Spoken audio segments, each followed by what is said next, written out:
Yes this one.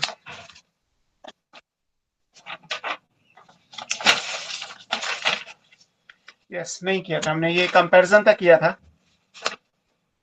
क्या हुआ? Okay एक मिनट बेटा, सब ठीक करते हैं। हमने कंपैरिजन तक किया था, डाइकॉट मोनोकॉट की लीफ आपने पढ़ लिया था। आज हमें बिल्कुल फ्रेश टॉपिक पढ़ना है, secondary growth in dicot stem.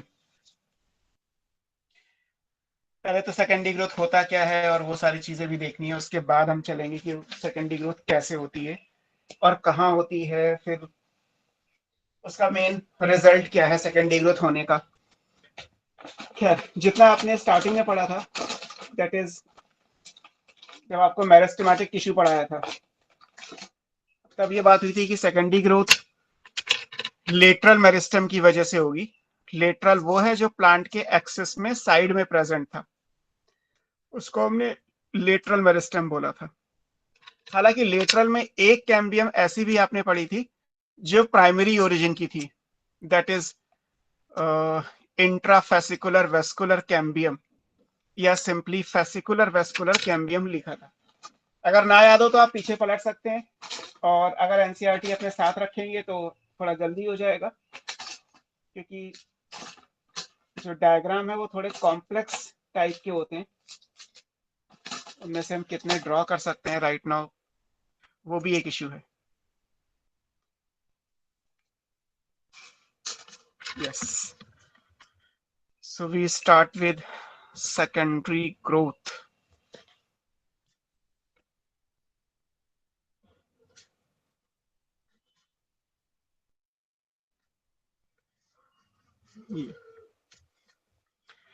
अब सेकेंडरी ग्रोथ कहाँ होती है, कैसे होती है, इन सब पे चलते हैं। सबसे पहली चीज कि सेकेंडरी ग्रोथ कहाँ होती है, तो ये आपको मिलेगा जिम्नोस्पर्म और डाइकॉट, और इनकी रूट और इनके स्टेम में। लीफ में सेकेंडरी ग्रोथ नहीं होती, लीफ में सेकेंडरी ग्रोथ नहीं होती, और फ्लावर में, इनफ्लोरेसेंस के स्टॉक में, फ्रूट, मतलब कोई भी plant part except root and leaf अगर आप इमेजिन करें तो कहीं कोई सेकेंडरी ग्रोथ नहीं है, केवल स्टेम में है। स्टेम अगर डिवाइड करके ब्रांचेस बनाएगा तो जो ओल्डर ब्रांचेस होंगी, मोटी मोटी, जो आपको टहनियां नजर आएंगी, मोटी का मतलब 1-2 सेंटीमीटर नहीं, मोटी का मतलब इतना मोटा है ना। तो जैसे मैं, आपने गुआवा का ट्री कहीं देखा हो, तो गुआवा के ट्री की जो ब्रांचेस की थिकनेस है वो इमेजिन कर लीजिए। तो उस तरीके से आप मान सकते हैं कि ये आपको मिलेगा। It occurs in gymnosperm and dicots, और इनकी रूट एंड स्टेम। स्टेम में ब्रांचेस हमेशा से इंक्लूड होती हैं, हम मॉर्फोलॉजी से लेके अब तक ये लाइन कॉपी करते आए हैं। तो पहली चीज तो यहाँ पे है ना। अब मोनोकॉट जैसे आ गया, तो मोनोकॉट के अंदर सेकेंडरी ग्रोथ नहीं होती है ना, टेरिडोफाइट के अंदर सेकेंडरी ग्रोथ नहीं होती। और अगर जिम्नो और सर डाइकॉट की रूट एंड स्टेम्स दोनों में या जिम्नो की में भी? नहीं नहीं, ये दोनों में, जिम्नो की रूट स्टेम, डाइकॉट की रूट स्टेम। ठीक ठीक है। ठीक है, तो इन्हीं 4 जगह होगी, बाकी की जगह नहीं। और हम ये कोई भी एबनॉर्मल सेकेंडरी ग्रोथ पूछ ली जाए तो वो आपको पढ़नी नहीं है। अगर एक्सेप्शनल केस है भी तो वो आपके सिलेबस में नहीं है, तो आपको सिर्फ वो पढ़ना है जो आपके सिलेबस में है। सर दूसरी जैसे चीज, बैंनियन की ब्रांचेस भी बहुत थिक होती है, तो वो जो ओल्डर ब्रांचेस है फिर उसमें भी सेकेंडरी ग्रोथ है। बिल्कुल बिल्कुल, बैनियन ट्री में ब्रांचेस में सेकेंडरी ग्रोथ मिलेगी आपको। और अगर मतलब इमेजिनरी है, बैनियन ट्री को उखाड़ के उसकी रूट्स को देखा जाएगा तो उनमें भी होगी, बट उनको उखाड़ के देखना थोड़ा सा पॉसिबल नहीं होता, इसलिए रूट के बारे में तो आपको नेचर में कुछ दिखाई नहीं देगा, रूट तो जमीन के अंदर होती है। एक्चुअली जमीन को यस उखाड़ सर। के कोई दिखाए तो वो चीज नहीं, खत्म हो जाती है। ब्रांचेस और स्टेम इजिली आप देख सकते हैं, एरियल है, एंड दैट्स वाई हमें पता चल जाता है कि अच्छा इसमें सेकेंडरी ग्रोथ हो रही है। और दूसरी चीज क्या है कि सेकेंडरी ग्रोथ एक सर्टेन एज के बाद होगी। मान लीजिए एक मैंगो का ट्री है जो अभी 4-5 महीने पुराना है, जैसे नर्सरी से लेके आते हैं, तो मैंगो का ट्री जब छोटा सा होगा तो उसमें कोई सेकेंडरी ग्रोथ नहीं होगी, अभी तो वो प्राइमरी स्टेज में है। सेकेंडरी ग्रोथ एक सर्टेन टाइम के बाद, वो सर्टेन टाइम क्या है, वो हर एक प्लांट स्पीशीज का अलग अलग है। जैसे मैंगो में 3 से 4 साल के बाद सेकेंडरी ग्रोथ शुरू होती है, और फिर वो 60-70 साल तक रहेगी। ऐसे पाइनस का है तो 11 ईयर से स्टार्ट होती है, पाइनस 600 साल जिंदा रह सकता है, तो आगे के 590 साल वो सेकेंडरी ग्रोथ कर सकता है।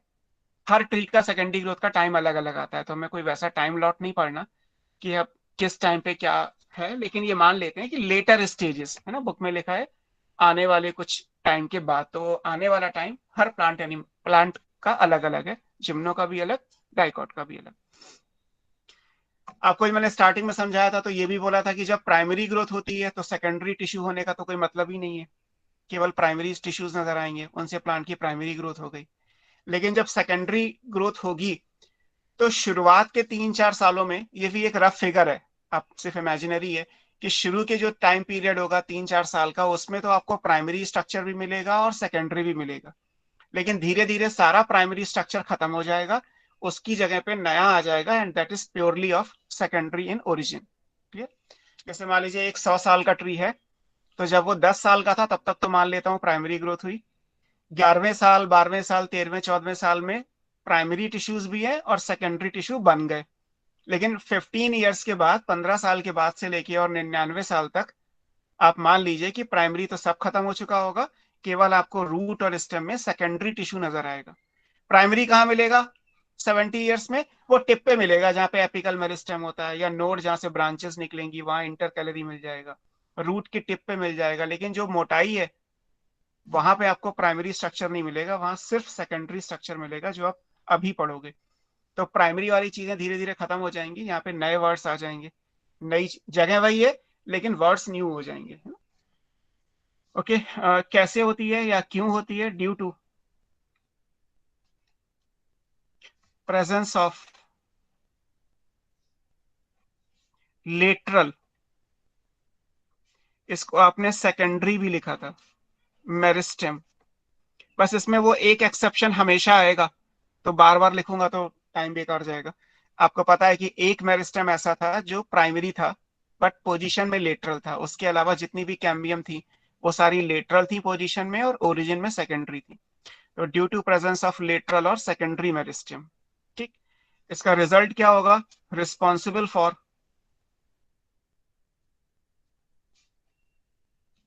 इंक्रीज इन डायमीटर, रूट और स्टेम का डायमीटर इंक्रीज होगा, ये ऐसे ग्रिथ कह सकते हैं। सर केवल थिकनेस है ना, लंबाई चौड़ाई नहीं, सिर्फ लंबाई नहीं, सिर्फ चौड़ाई इंक्रीज होगी, बस मोटाई बेसिकली। अगर आप एग्जैक्टली कहें तो डायमीटर इंक्रीज होगा, एक ये पतला सा पेन है तो ये मोटा सा पेन हो जाएगा, इसकी लेंथ इतनी की इतनी रहेगी, है ना। तो ये 3 चीजें हो गई कि लेटरल मेरिस्टेम की वजह से है, डायमीटर इंक्रीज होगा, ये ओवरऑल रिजल्ट हो गया, और केवल जिम्नो और डाइकॉट की रूट और स्टेम में होती है, बाकी जगह नहीं होती, है ना। अब जो ये लेटरल मेरिस्टेम है, ये दो है ना, जो लेटरल या आपने सेकेंडरी मेरिस्टेम लिखे हैं,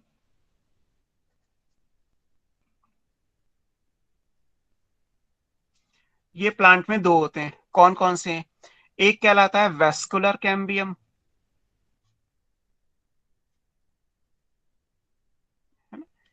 वेस्कुलर कैम्बियम कहाँ आएगा? आप वेस्कुलर बंडल्स बनाते हैं, पढ़ाए थे मैंने आपको, तो उसमें कॉन्जॉइंट कोलेटरल ओपन पढ़ाया था, तो ओपन का मतलब वहां कैम्बियम थी, तो वेस्कुलर बंडल के अंदर कैम्बियम प्रेजेंट होती है, तो वेस्कुलर कैम्बियम बोल देते हैं।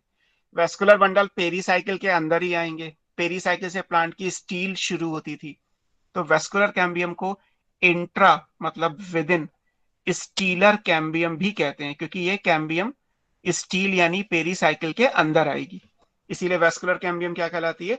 इंट्रा स्टीलर कहलाती है। और एक होती है कॉर्क कैम्बियम,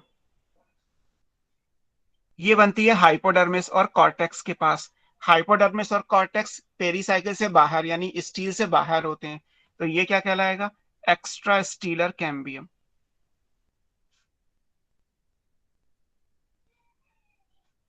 ठीक है, तो लेटरल मेरिस्टम दो हो गए, है ना, ओरिजिन के हिसाब से, कि एक स्टील के अंदर है तो इंट्रा स्टीलर, एक स्टील से बाहर है तो एक्स्ट्रा स्टीलर। जो इंट्रा स्टीलर है दैट इज वेस्कुलर कैम्बियम, जो बाहर है extra stealer that is cork cambium. Clear? अब हमारे पास 4 हेडिंग हो गई, ऐसे पढ़ेंगे। डाइकॉट के स्टेम में वेस्कुलर कैम्बियम, डाइकॉट के स्टेम में कॉर्क कैम्बियम, डाइकॉट की रूट में वेस्कुलर कैम्बियम, डाइकॉट की रूट में कॉर्क कैम्बियम। हमें जिम्नो का पढ़ना नहीं है, बस ये याद रखिए जिम्नो में होती है। हमें जो आगे डिटेल पढ़नी है वो केवल डाइकॉट के लिए पढ़नी है। तो डाइकॉट में 4 हेडिंग बन गई हमारे इस टॉपिक के अंदर। Dicot stem vascular cambium, dicot stem cork cambium, dicot root vascular cambium, dicot root cork cambium. इसमें से भी डाइकॉट के रूट में कॉर्क कैम्बियम आपके सिलेबस में नहीं है, तो हमें केवल 3 पढ़नी है। Dicot stem vascular, dicot stem cork और डाइकॉट रूट में वेस्कुलर। ये 3 आएंगे। तो हम सबसे पहले अपनी बात करते हैं सर एक चीज सेकेंडरी। पूछनी है। बोलो बेटा बोलो। सर जो इंट्राफेसिकुलर वैस्कुलर कैम्बियम है वो है तो प्राइमरी मेरिस्टम, लेकिन वो लेटरल साइड में प्रेजेंट है, तो फिर वो हम्म प्राइमरी ग्रोथ कैसे कराएगा? क्योंकि वो प्राइमरी, वो कुछ काम नहीं कर रही, मतलब उसकी वजह से ग्रोथ नहीं हो रही। प्राइमरी ग्रोथ हमने जब लिखा था तो उसमें स्पेसिफाई किया था कि एपिकल और इंटर कैलोरी की वजह से प्राइमरी ग्रोथ होती है। जो उसमें इंट्राफेसिकुलर है वो सिर्फ प्राइमरी ओरिजिन की है, उससे प्राइमरी ग्रोथ नहीं होती, उसका काम यहां से आएगा। मतलब इट्स लाइक कि बर्थ के टाइम पे दे दिया गया, लेकिन यूज आपको 10-15 साल के बाद करना है, तब तक संभाल के रखे रहो। यही अच्छा, तरीका तो है उसका। प्राइमरी मेरिस्टम है लेकिन उससे होगी सेकेंडरी ग्रोथ ही? हाँ होगी, उससे सेकेंडरी ग्रोथ। सारे कैम्बियम से सेकेंडरी ग्रोथ होती है अनडाउटेबली। जब भी कोई कैम्बियम वाला वर्ड मिले तो इसका मतलब सेकेंडरी ग्रोथ है। बस उसमें एक कैम्बियम ऐसी है जो ओरिजिन में प्राइमरी है, और बाकी जितनी भी कैम्बियम होंगी वो सब ओरिजिन में सेकेंडरी हो जाएंगी। Okay sir. ठीक है। So secondary growth in dicot stem by. तो सर मतलब ये कि वो है प्राइमरी लेकिन ग्रोथ सेकेंडरी कर पाएगी। हाँ बिल्कुल, ठीक है। वेस्कुलर कैम्बियम है ना।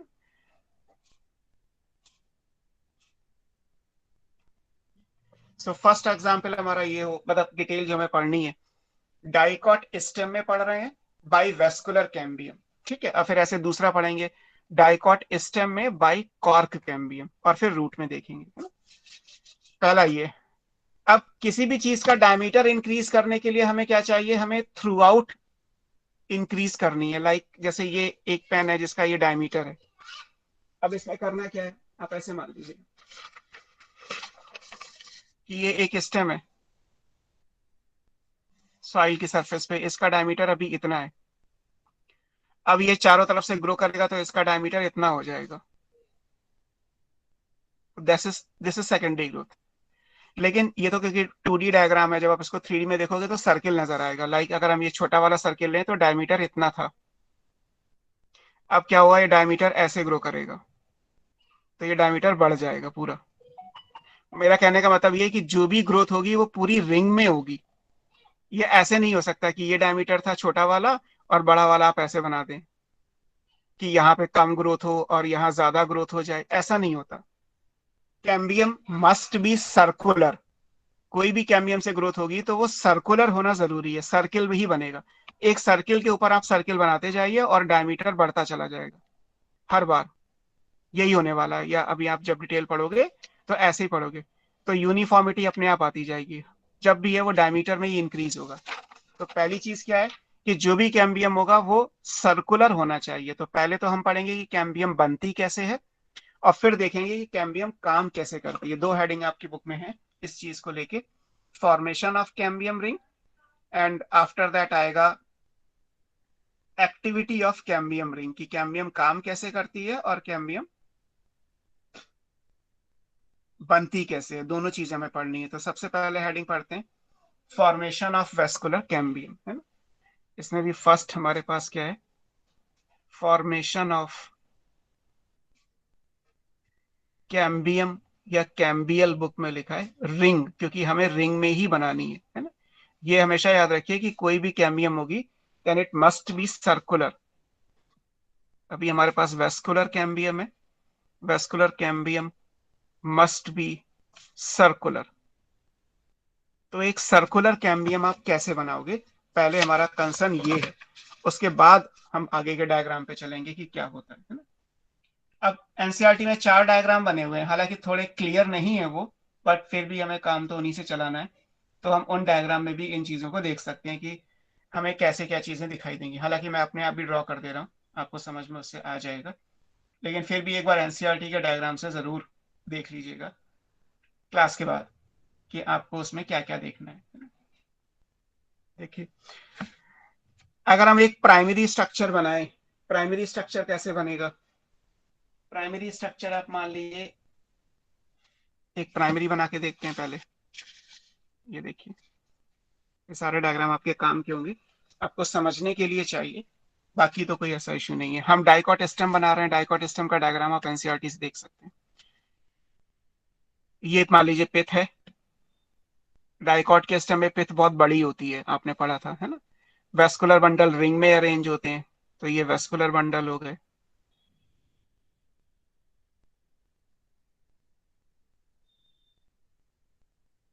इसके बाहर क्या आएगा, इसके बाहर पेरीसाइकिल आएगा, अगर आपको डायग्राम याद है तो ऐसी पेरीसाइकिल आएगी। फिर यहाँ पे मान लेते हैं कि ये स्टार्च शीथ आएगा, यानी कि एंडोडर्मिस, ये कॉर्टेक्स हो गया। पूरे डायग्राम की जरूरत नहीं है, इसलिए मैं पूरा सर्किल नहीं बना रहा, आप चाहें तो बुक से देख के कहीं से भी बना सकते हैं। ऊपर बाहर हाइपोडर्मिस और एपिडर्मिस। एक बार तो लिख दूंगा, बट आगे से ये है कि पूरा डायग्राम की जरूरत नहीं है, हमें समझने के लिए जितना जरूरी है हम उतना बना लेते हैं। अगर इसको सर्किल सर्किल करके पूरा बनाओगे ऐसे रिंग के अंदर तो ये डाइकॉट स्टेम का बन जाएगा, जो आपके पिछली वाली क्लास में एनसीईआरटी से मैंने कहा था, देख लीजिएगा, वो है ये डायग्राम। ये एपिडर्मिस है, ये हाइपोडर्मिस, ये कॉर्टेक्स, ये स्टार शीथ या एंडोडर्मिस, कुछ भी लिख लीजिए, ये पेरीसाइकिल, ये सेंटर में पिथ, पिथ का वो पोर्शन जो बंडल के बीच बीच में से जाएगा, लाइक दिस।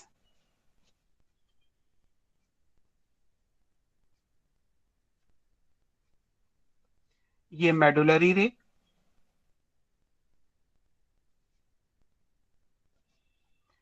अब और ये वेस्कुलर बंडल हो गए, है ना। अब वेस्कुलर बंडल में भी आपने क्या बनाया था कि अगर ये वेस्कुलर बंडल है तो इसमें, क्योंकि वेस्कुलर बंडल डाइकॉट के स्टेम में कैसे होते हैं, कैम्बियम वाले, कॉन्जॉइंट कोलेटरल ओपन टाइप, तो यहाँ पे एक्स आएगा, यहाँ पे पी आएगा, एक्स और P again, X sir diagram कुछ नहीं रहा। जाइलम, पी इज, एक मिनट रुको मैं देखता हूँ, phloem, and C is cambium. और ये कैम्बियम कौन सी थी, ये वो है जो पहले से प्रेजेंट थी, that is intra fascicular vascular cambium, जो प्राइमरी ओरिजिन में पढ़ा था आपने। ये कैम्बियम है सी। अब देखो डायग्राम कहाँ दिख रहा है और क्यों नहीं दिख रहा, नहीं दिख रहा, सर अब दिख रहा है। चलो, डायग्राम बनाने में टाइम भी लगेगा, और अगर ऐसा लग रहा है आपको तो आप समझ लीजिए, और मैं आपको शीट तो भेज ही देता हूँ, आप आराम से बैठ के प्रैक्टिस कर लीजिएगा डायग्राम की, अगर डायग्राम जरूरत आपको लगता है तो। ठीक है, अभी मैं इसको बड़ा करके भी बनाऊंगा, पहले तो आप ये समझ लीजिए कि एक्चुअली आपने प्राइमरी में क्या पढ़ा था, है ना। यहाँ पे ये कैम्बियम इसकी आएगी, ऐसे यहाँ पे ये कैम्बियम होगी,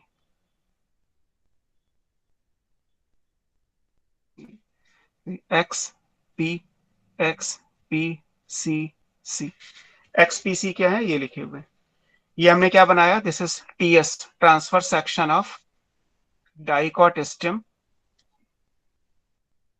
ड्यूरिंग प्राइमरी ग्रोथ। अभी सेकेंडरी ग्रोथ नहीं हुई है, अभी केवल प्राइमरी ग्रोथ के हिसाब से बना हुआ है। आपकी बुक में इस हेडिंग में 4 डायग्राम बने हैं एक साथ, अगर एनसीईआरटी है तो आप देख सकते हैं। उसमें से पहला डायग्राम जो लेफ्ट साइड के ऊपर कॉर्नर में बना हुआ है एनसीईआरटी में, वो डायग्राम अगर बड़ा करके बनाओगे तो जैसे मैंने बनाया ये आ जाएगा। हो गया? Yes sir. ठीक। अब मुझे केवल 2 वेस्कुलर बंडल चाहिए, आप समझ तो गई कि कहाँ पे क्या चीजें हैं, बाहर हमसे हमें कोई मतलब नहीं है, क्योंकि हमें जो भी करना है वो पेरीसाइकिल के अंदर करना है। वेस्कुलर कैम्बियम इंट्रास्टीलर होती है, तो बाहर जितनी लेयर थी वो वैसी की वैसी छोड़ दीजिए, उससे हमें कोई मतलब नहीं है। पेरीसाइकिल के अंदर क्या हो रहा है वो हमारा कंसर्न है। ये वेस्कुलर बंडल है, ये कैम्बियम है। अब आप देखो तो इसमें बंडल के अंदर अंदर तो कैम्बियम बनी है, डार्क जो ब्लैक कलर से पैच बने हुए हैं। 2 बंडल के बीच में जो कैम्बियम है वो मिसिंग है, हमें केवल वो बनानी है। जब वो बना दोगे तो ये पूरी एक ब्लैक लाइन बन के तैयार हो जाएगी। वेस्कुलर बंडल के बीच बीच की जो कैम्बियम है वो जो मिसिंग कैम्बियम है वो बना देंगे, तो जोड़ देंगे तो एक पूरी कैम्बियम बन के तैयार हो जाएगी। वही हमारा काम है, उसी को हमें बनाना है। ठीक है, तो ये तो पहले वो डायग्राम समझाया कि जैसा ऑलरेडी प्राइमरी ग्रोथ के टाइम पे प्लांट में बना। अब हमें क्या करना है, इनके बीच का, जैसे मैंने इसी डायग्राम में, तो यहाँ पे ये जो बीच का स्ट्रक्चर, बीच में एक्चुअली यहाँ पे क्या आ रहा है, मेडुलरी रे। बंडल के बीच में क्या आ रहा है, मेडुलरी रे। तो मेडुलरी रे किसका बना होता है, पैरेन्काइमा का।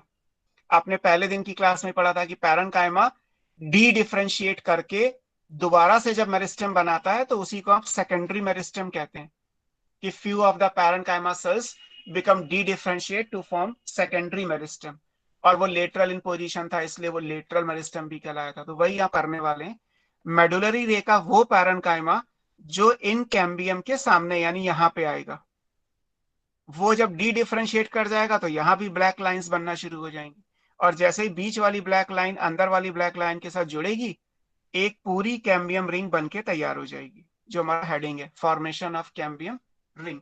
क्लियर? कैसे बनेगा ये देखिए, हमारे पास वेस्कुलर बंडल है, लाइक मैं अब अपने हिसाब से बना लेता हूँ, ये एक वेस्कुलर बंडल है, ये दूसरा, इससे ज्यादा की हमें जरूरत नहीं है। ये सेंटर में पिथ आ जाएगा और यहाँ पेरीसाइकिल आ जाएगा, है ना, बाकी चीजों की मतलब नहीं है। अब यहाँ पे क्या है, एक कैम्बियम तो ये है जो ऑलरेडी बनी हुई है,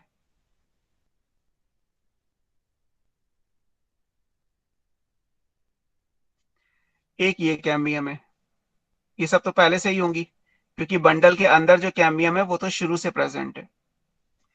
ये कैम्बियम कौन सी है, ये है इंट्रा फेसिकुलर वेस्कुलर कैम्बियम। मैं शॉर्ट में लिखूंगा ताकि थोड़ा सा टाइम, कुछ तो मिनट्स बचेंगे ही हमारे। अब हमें करना क्या है, ये यहाँ पे सारा का सारा टिश्यू क्या है, ये जितना भी दो बंडल के बीच में आएगा ये सब क्या है, मेडुलरी रे का पैरेन्काइमा।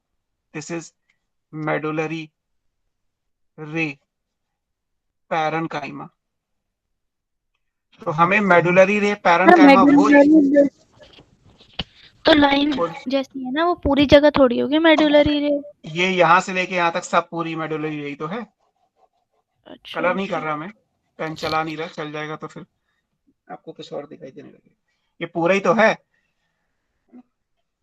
मेडुलरी रे कंप्लीट है, यहाँ से लेके यहाँ तक सब, ये सेंटर में पिथ है, बाकी ये सारा मेडुलरी रे है। वेस्कुलर बंडल के बीच में जितना भी आएगा ये सब मेडुलरी रे।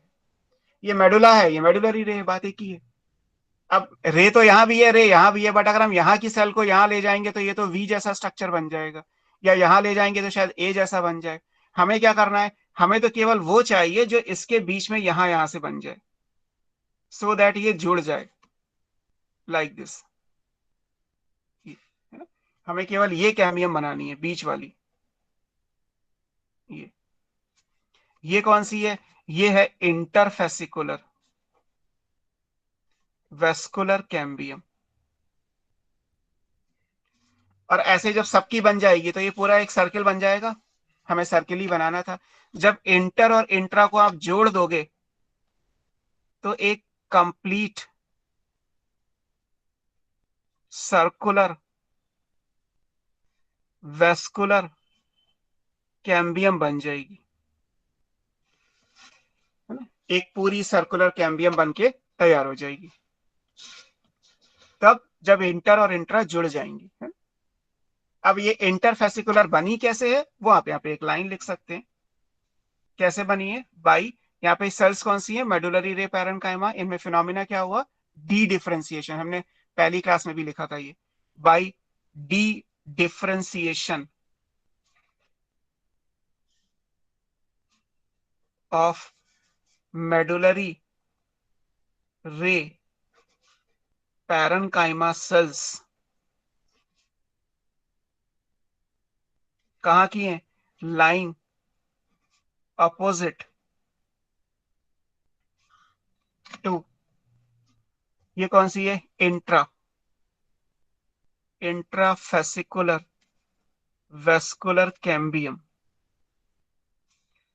यहां से क्या बनेगा, यहां से बनेगा इंटर फेसिकुलर वेस्कुलर कैम्बियम। बस आपको ये लाइन याद रखनी है कि इंटरफेसिकुलर कहां से बना, मेडुलरी रे की वो सेल जो इंट्राफेसिकुलर वेस्कुलर कैम्बियम के अपोजिट आएंगी।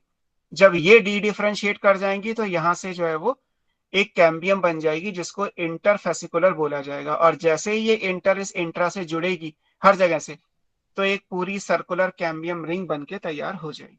यही हमारा टॉपिक था कि कैम्बियम की रिंग कैसे बनती है।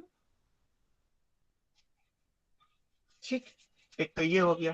अब क्योंकि हम धीरे धीरे सेकेंडरी पे जा रहे हैं तो आपको ये भी ध्यान में रखना है कि अब सब जगह पहले के जो टिश्यू थे वो सब प्राइमरी होंगे और जब बाद में बनेंगे तो सारे सेकेंडरी होंगे। तो जैसे यहाँ पे आप क्या लिखते हैं, फ्लोएम था ये, तो फ्लोएम में अब ये क्या कहलाएगा, प्राइमरी फ्लोएम, क्योंकि अब नया भी बनेगा। हर जगह ये प्राइमरी वर्ड आ जाएगा। यहाँ जाइलम है तो ये क्या बन जाएगा, प्राइमरी जाइलम। ये मेडुलरी रे है तो ये क्या कहलाएगी, प्राइमरी मेडुलरी रे।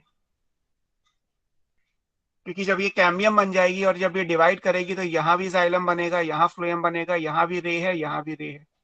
यहाँ तो दोनों तरफ रे आ रही है, इस कैम्बियम के इस साइड में भी मेडुलरी रे है, इधर भी मेडुलरी रे है, तो दोनों तरफ एक ही टिश्यू बनेगा। लेकिन यहाँ तो नहीं है, यहाँ एक तरफ तो फ्लोएम है और एक तरफ जाइलम है, तो यहाँ टिश्यू अलग अलग बनेंगे, फ्लोएम की तरफ फ्लोएम और जाइलम की तरफ जाइलम, है ना।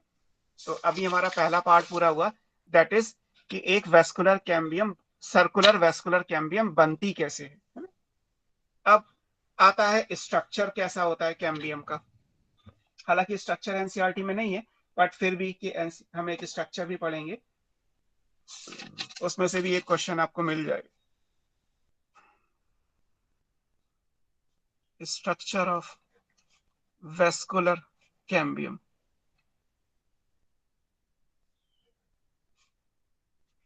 ये जरूर याद रखिएगा कि इस कम जो वेस्कुलर कैम्बियम हम यहाँ बना रहे हैं उसमें आधा हिस्सा बाद में बना है इंटरफेसिकुलर, और आधा पहले से था।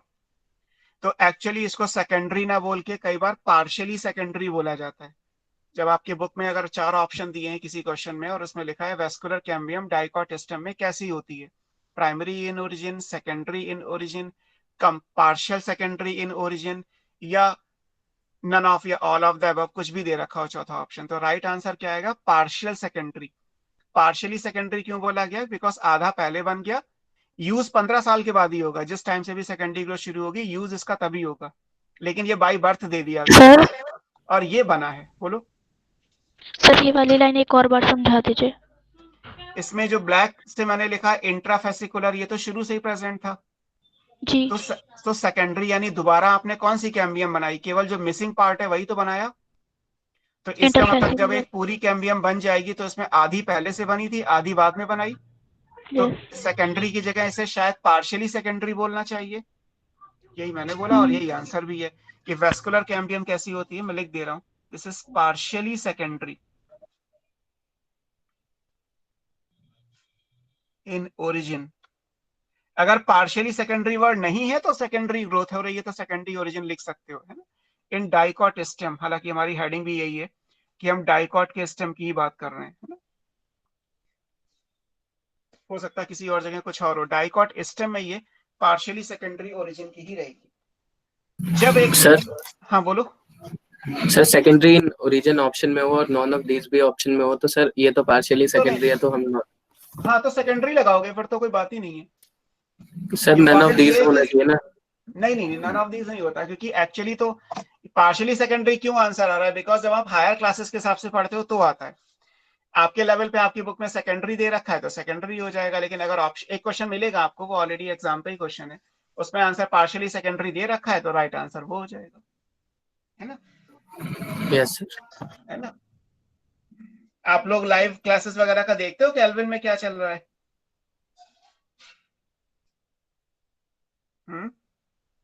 अभी तो आप लोग 11th में हो, लेकिन कुछ कैल्विन की लाइव क्लासेस हो जाएंगी। बायो में मैं ही पढ़ाऊंगा, तो हालांकि मैं जब लाइव क्रैश कोर्स पढ़ाऊंगा तो वो बेसिकली लिविंग वर्ड से ही स्टार्ट होगा, तब तो आप लोग देखिएगा ही देखिएगा। आपको ऑलरेडी एक नोटिफिकेशन शायद आया भी हो कि नीट में 330 प्लस मार्क्स कैसे लाए जाएं, वो मैंने किया था एक लाइव सेशन कुछ दिन पहले। है देखा यस था, सर। उसमें मैंने एक Yes, लाइन sir. आपको, अगर आपने पूरा देखा हो तो एक पेज पे मैंने क्यूआर कोड के बारे में बताया था आपको, Yes, sir. है ना। तो अगर आपके पास नई एनसीईआरटी है और आप जब नई एनसीईआरटी में एनाटॉमी का क्यूआर कोड स्कैन करोगे तो मे बी आपको उसका रेफरेंस लिटरेचर मिल जाएगा। रेफरेंस का मतलब जिसको हायर क्लास के हिसाब से अडॉप्ट किया जाता है, कि कई बार बच्चों के इंटरेस्ट के लिए कुछ और आगे पढ़ना हो डिटेल में, हालांकि एग्जाम में नहीं आएगा उससे कुछ भी, लेकिन फिर भी कई बार कंफ्यूजन जब क्रिएट होता है तो हम रेफरेंस पे जाते हैं। जैसे मुझे कहीं कोई कंफ्यूजन होता है तो मैं वो बुक उठाता हूँ जहां से एनसीईआरटी लिखी गई है, मुझे पता है कि एनसीईआरटी का कौन सा चैप्टर किस बुक से लिखा गया। तो वो आपके लेवल की बुक्स नहीं है, वो हमारे हम टीचर्स के लेवल की हैं, बिकॉज टीचर्स को एनसीईआरटी पढ़ाना होता है। स्टूडेंट को क्या रेफरेंस में पढ़ना होता है, जो क्यूआर कोड्स को स्कैन करके, जो किसी भी कैम स्कैनर पर डाउनलोड करके भी कर सकते हो, कोई भी आप ले लो, उसे क्यूआर कोड स्कैनर ऐप ले लो, उससे मिल जाएगा आपको। तो वहां पे जब आप पढ़ोगे सेकेंडरी ग्रोथ के बारे में तो आपको ये लाइन मिल जाएगी कि ये पार्शियली सेकेंडरी है, या तो सेकेंडरी ऑप्शन होगा, बिकॉज आपके लेवल पे पार्शियल सेकेंडरी नहीं पढ़ाया जाता, लेकिन हायर क्लासेस में इसको पार्शियल सेकेंडरी बोला जाता है। नन नहीं आएगा उस केस में आंसर, है ना। सर इसको स्कैन करके ना वो क्वेश्चंस आ रहे थे, मतलब ऐसे क्वेश्चंस कुछ। भी आएंगे जिसमें जितना दे रखा होगा एक्चुअली उतना ही आएगा, और वो भी कई बार अच्छा, अलग तो अलग होता जाता है सीबीएसई जिस से टाइम चैप्टर टू के टाइम। मैंने किए थे उसमें सिर्फ क्वेश्चंस थे, इसलिए मुझे लगा कि थ्योरी नहीं है। नहीं, किसी किसी में है। आपने किसका किया था? आई थिंक प्लांट किंगडम का करोगे तो उसमें आपको डिटेल मिल नहीं, जाएगी मैंने बड़े आराम से। जूलॉजी के किसी चैप्टर का किया था, शायद से सेल वाले का किसी का। हाँ, तो एक्चुअली सेल में तो कुछ ज्यादा है भी नहीं। सेल की डिस्कवरी और सेल का जो भी कुछ था वो 1917-80s तक ऑलमोस्ट सेल के बारे में सब कुछ डिस्कवर कर लिया गया था। तो सेल वाले में कोई बहुत ज्यादा लेटेस्ट या रेफरेंस मटेरियल मिलेगा नहीं। आप एक बार एनाटॉमी का करके देखिएगा, मे भी मिल जाए, I am not sure, because मैंने अभी करके नहीं देखा एनाटॉमी का। और मेरे ओके पास सर। ऑलरेडी वो बुक्स होती ही हैं जहाँ से एनाटॉमी का चैप्टर कॉपी किया गया या कंटेंट दिया गया। तो आउट ऑफ 4 ऑप्शंस अगर सेकेंडरी है तो इट्स गुड, बट अगर पार्शियली सेकेंडरी है then it will be better answer. तो आप जब भी पार्शियली सेकेंडरी दिया होगा तो वही चूज करेंगे, लेकिन ये याद सर रखिएगा ये vascular partially cambium. Secondary complete ring के लिए है या फिर हाँ, जो न्यूली कंप्लीट के फॉर्म? लिए। नहीं नहीं, अच्छा। वेस्कुलर कैम्बियम तो पूरी रिंग को ही बोलोगे ना, आप आधे को नहीं बोल सकते। आधे के नाम तो अलग अलग हैं, हर ओके स्टेज के सर। बाद नाम बदल जाते हैं। अभी आप इसका जब स्ट्रक्चर पढ़ोगे तब ये नाम नहीं आएंगे, लाइन तो यही बनेगी, डायग्राम यही बनेगा, बट इनके नाम बदल जाएंगे।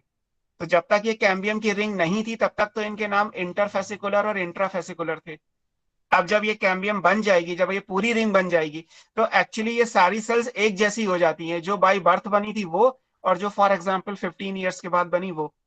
मतलब जो बाई बर्थ सेल मिली और जो 15 साल के बाद सेल बनी, दोनों सेल मिल गई, और मिलने के बाद सब सेल एक जैसी हो गई, तो इनके नाम दूसरे दिए जाएंगे। फिर उनको ये नहीं बोलोगे, ये तब तक बोलोगे जब तक ये अलग अलग थी, कि ये बीच में बन रही थी तो इंटर, और जो पहले से प्रेजेंट थी वो इंट्रा। जब ये जुड़ के पूरा एक रिंग बना लेंगे जो आप यहाँ पढ़ने वाले हो, तो इनके नाम अलग अलग हो जाएंगे। अब इनके नाम अलग अलग क्या है वो देखिए। स्ट्रक्चर में क्या है, it consist of 2 types of cells. है तो कैम्बियम, लेकिन इसके अंदर 2 सेल हैं। एक कहलाती है फ्यूजीफॉर्म इनिशियल। इनिशियल मतलब स्टार्टिंग वाली, क्योंकि ये मेरिस्टेमेटिक है तो यहाँ से लाइफ शुरू हो रही है। तो एक है फ्यूजीफॉर्म इनिशियल, ये वो है जो प्रेजेंट है in between primary xylem and primary phloem, इसीलिए मैंने प्राइमरी वर्ड लिखा ऊपर।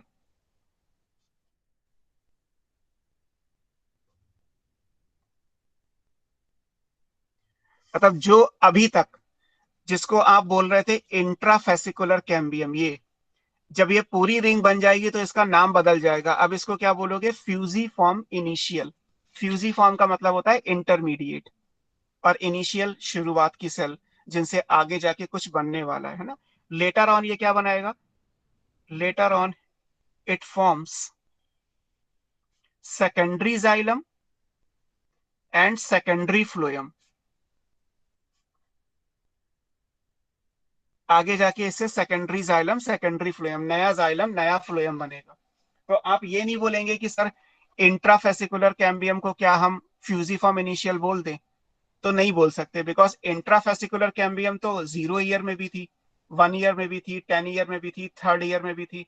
उस टाइम पे क्या फ्यूजीफॉर्म इनिशियल वर्ड यूज किया? नहीं किया। फ्यूजी काम कब किया?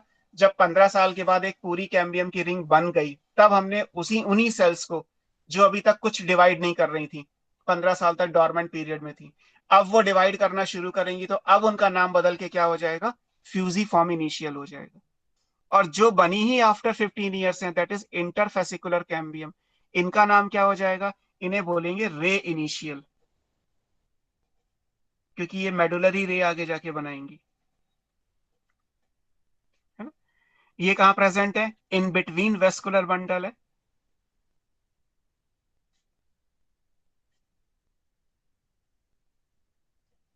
लेटर फॉर्म्स सेकेंडरी मेडुलरी रे, यहां से दोबारा से मेडुलरी रे बनेगी, जिसको आप सेकेंडरी मेडुलरी रे बोलोगे। यहां से सेकेंडरी जाइलम और सेकेंडरी फ्लोएम बनेगा। तो जो इंट्रा था वो वेस्कुलर कैम्बियम बनने के बाद उसका नाम बदल गया, अब वो हो गया फ्यूजिफॉर्म इनिशियल। और जो बाद में बना दैट इज इंटरफेसिकुलर कैम्बियम, जब वो जुड़ जाएगा, जब वो कंप्लीट सर्किल बना लेगा, तो उन्हीं सेल्स का नाम बन जाएगा रे इनिशियल, है ना। ऐसा है ये। तो ये स्ट्रक्चर के बारे में फ्यूजिफॉर्म इनिशियल, रे इनिशियल आपके लिए कंपटीशन में क्वेश्चंस होंगे, इसलिए हमने थोड़ा सा पढ़ा। और ये पूछा यही जाता है कि फ्यूजिफॉर्म इनिशियल क्या बनाता है और रे इनिशियल से क्या बनेगा। बस ये दो बातें याद रखनी है। अब ये कैसे बनेगा इसकी बात करते हैं, फिर से एनसीईआरटी सर की जो ये दे। प्राइमरी क्यों है, ये फ्लोएम और जाइलम एक बार बता दो। प्राइमरी क्योंकि पहले से प्रेजेंट था, सेकेंडरी अब बनेगा, अभी इसमें तो नहीं बना सकते, आगे डायग्राम में बना दूंगा। सर थोड़ा नीचे कर दीजिए, लिखना है। है ना। प्राइमरी वर्ड हर जगह है जहां पे प्राइमरी ग्रोथ थी, सेकेंडरी वर्ड हर जगह जहां सेकेंडरी ग्रोथ है। तो जो चीज बाद में बनेगी वो सेकेंडरी हो जाएगी, जो पहले से प्रेजेंट थी वो प्राइमरी हो गई। सर तो कैम्बियम की फॉर्मेशन के बाद जब फ्लोएम वगैरह बनेंगे तो वो तो सेकेंडरी नहीं होंगे। हाँ, तो यही तो लिखा कि वेस्कुलर कैम्बियम अब जो बनाएगा वो सेकेंडरी जाइलम सेकेंडरी फ्लोएम है। इसमें तो नहीं बनाया ना, इसमें तो पहले से ही था ये। मतलब कैम्बियम अभी एक बार ही बन जाएगा, उसके रिंग के बनने के बाद बनेंगे ना ये हाँ, बाद अभी सेकेंडरी तो हमने वाले। स्ट्रक्चर पढ़ा, अब हम पढ़ेंगे ना एक्टिविटी, कैम्बियम क्या बनाएगी और कैसे बनाएगी। तो अब जब ओके डायग्राम सर। बनाऊंगा तो उसमें सेकेंडरी भी आ जाएगा, प्राइमरी भी आ जाएगा। फिर अगर ओके यही चीज सर। 10 साल के बाद देखोगे तो प्राइमरी खत्म हो चुका होगा, केवल सेकेंडरी ही दिखाई देगा।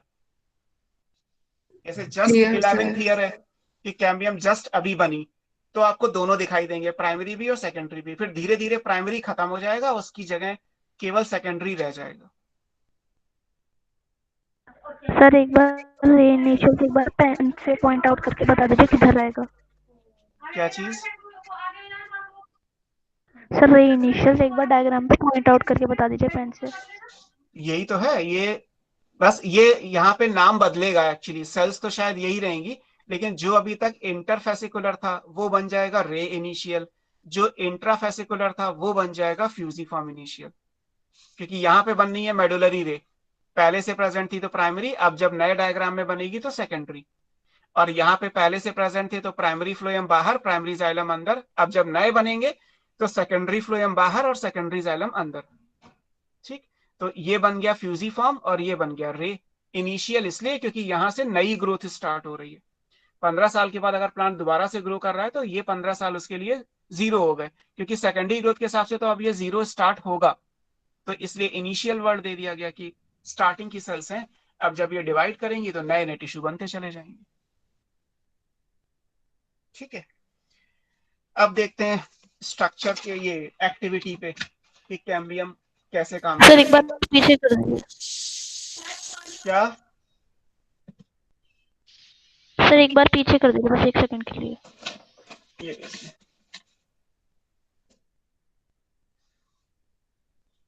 सर नीचे छोड़ा।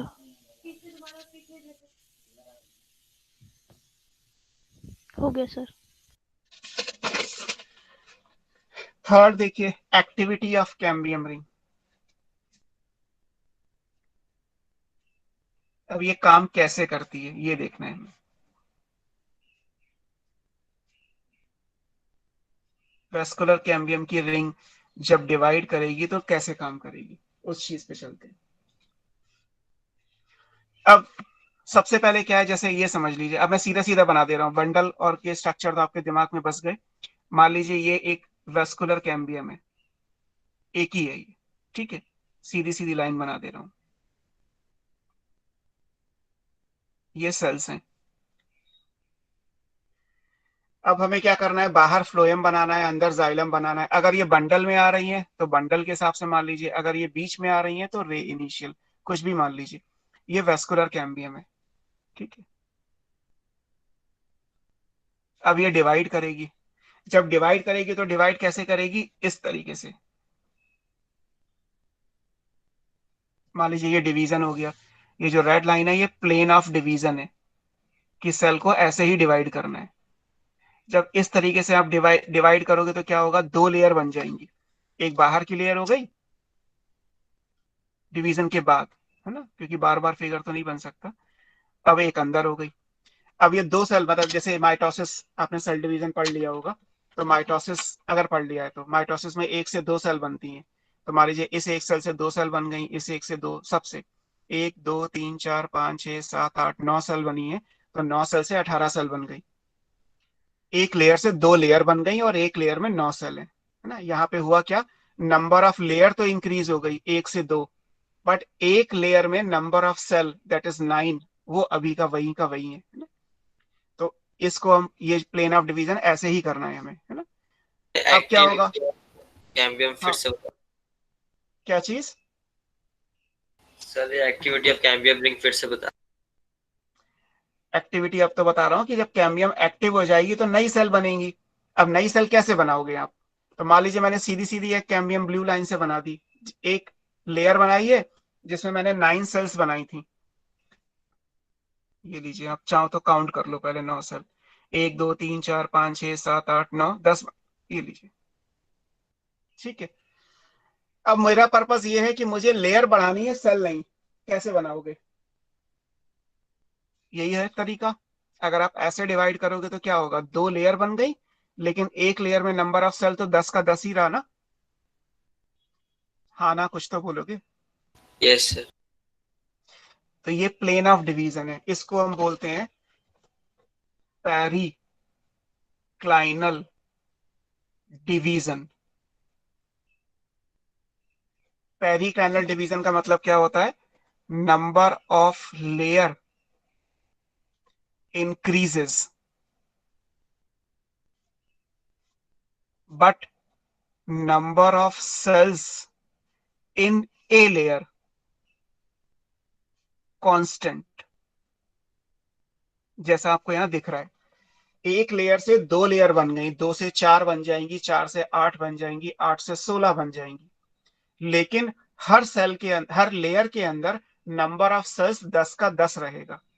जब ये डिवीजन होता है तो उसको बोलते हैं पेरिक्लाइनल डिवीजन, है ना। आपके पेपर पे डायग्राम के हिसाब से मैंने एक सीधी लाइन अगर ऐसे बनाई तो एक लेयर से दो लेयर बन गई, और एक लेयर में 10 सेल इधर भी है, एक लेयर में 10 सेल इधर भी है। अब मैं फिर ऐसे इसको डिवाइड कर दूं तो क्या होगा, ऐसे फिर एक लेयर और बन गई, लेकिन नंबर ऑफ सेल 10। इधर भी मैं इसको फिर से एक लाइन खींच दूं, रेड लाइन, तो नंबर ऑफ लेयर और बन गई, लेकिन number of cells in a layer remain 10। तो ऐसे डिवीजन को क्या बोलते हैं, पेरिक्लाइनल डिवीजन बोलते हैं। तो जब कैम्बियम डिवाइड करती है तो शुरू में कैसे डिवाइड करेगी, बाय दिस मैनर। इससे हुआ क्या, इससे नंबर ऑफ लेयर बढ़ने लगी। तो जैसे आपको डायग्राम में समझाया था कि मान सर लीजिए ये, आपको वेस्कुलर कैम्बियम कहाँ पे लिखा है? बेटा ये जो ब्लू लाइन थी ये वेस्कुलर कैम्बियम थी, फिर मैंने इसको ऐसे डिवाइड कर दिया। ये पूरी ब्लू लाइन वेस्कुलर कैम्बियम ही है, ठीक है। तो जैसे ये था, ये मेन स्टेम था। अब इसमें क्या होगा, एक साल में फिर ये ऐसे बढ़ जाएगा, थोड़ा सा बड़ा हो जाएगा सर्किल के हिसाब से, फिर दूसरे साल में और बढ़ेगा, तो ये सर्किल इतना बड़ा हो गया, फिर तीसरे साल में और बढ़ेगा। डायमीटर बढ़ा रहे हो ना आप, आपको डायग्राम ऐसे ही नजर आएगा, ये एक साल, ये 2 साल, 3 साल, 4 साल, 5 साल, 6 साल, ऐसे। तो हर बार क्या होगा, नंबर ऑफ लेयर बढ़ानी है आपको, बढ़ाते जाइए, ऐसे ही बढ़ेंगी जैसे ये डायग्राम ये बना हुआ है। तो ये आपको ध्यान में रखना है कि पेरिक्लाइनल डिवीजन क्या होता है। पेरिक्लाइनल डिवीजन का मतलब है ऐसा डिवीजन जिसमें नंबर ऑफ लेयर बढ़ जाए, लेकिन एक सेल लेयर के अंदर जो सेल का नंबर है वो कांस्टेंट रहना चाहिए। तो उस डिवीजन को पेरिक्लाइनल डिवीजन कहते हैं। अब इसमें से होगा क्या, इसमें से मान लीजिए एक से दो लेयर बन गई, हमने एक वर्टिकल लाइन खींच के डिवाइड कर दिया। अब ये दो लेयर में से दोनों को मैच्योर नहीं करना है, क्योंकि अगर आपने दोनों को मैच्योर कर दिया तो वेस्कुलर कैम्बियम तो खत्म हो गई, और वेस्कुलर कैम्बियम एक ही बार बनती है, हर साल डिवाइड वही करती है। इसका मतलब होगा क्या कि आउट ऑफ 2 एक तो वेस्कुलर कैम्बियम ही रहेगी, दूसरी वाली लेयर को मैच्योर कर दिया जाएगा, है ना। मैच्योर मतलब फिर वो डिवाइड करना बंद कर देगी। एक वेस्कुलर कैम्बियम ही, एक से 2 लेयर बन गई, 2 में से एक मैच्योर कर दो, एक छोड़ दो। आप ऐसे समझ सकते हो जैसे ये एक सेल है, इसको डिवाइड करके मैंने 2 सेल बनाई। ये सेल कैसी है, मेरिस्टेमेटिक है, जो डिवाइड कर सकती है। अब मैं क्या करूंगा, इसको तो मैं मैच्योर कर दूंगा, इसको फिर डिवाइड कर लीजिए।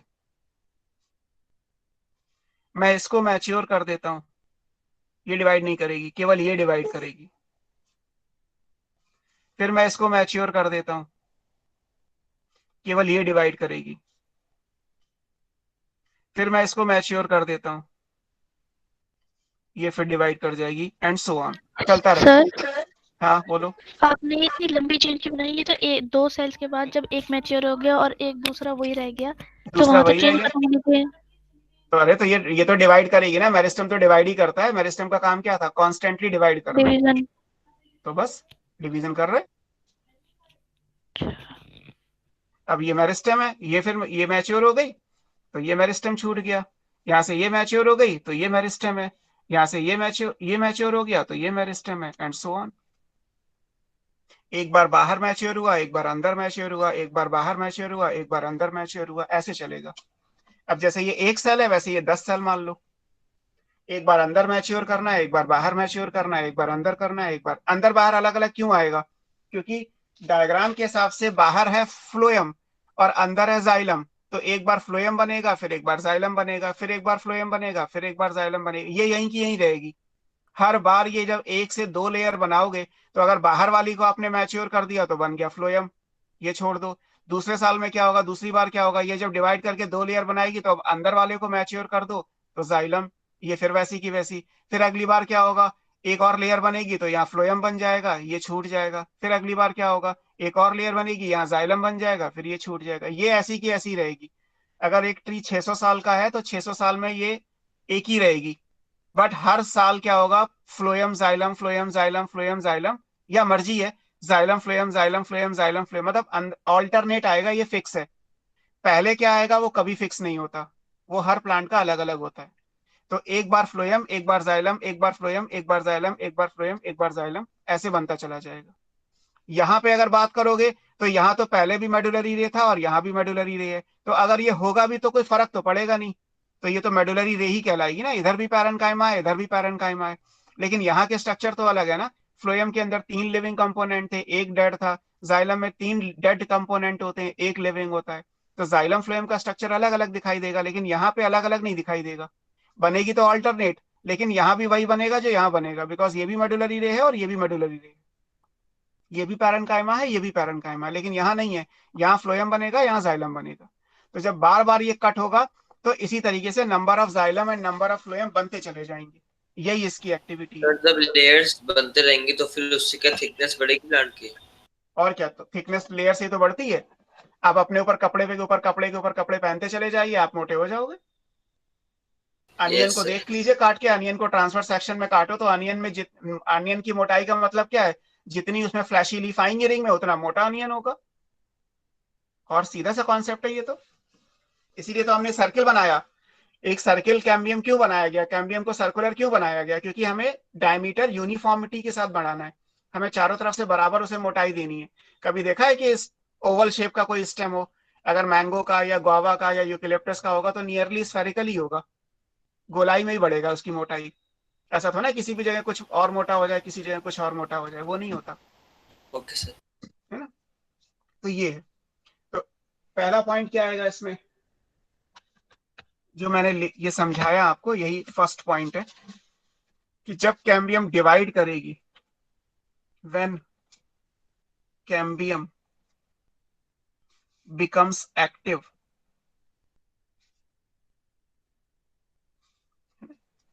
it divides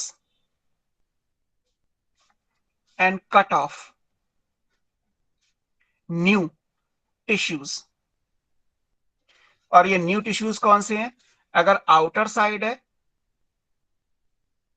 तो बन जाएगा सेकेंडरी फ्लोएम, क्योंकि अब ये दोबारा से बना तो सेकेंडरी वर्ड आ गया। अगर इनर साइड की तरफ है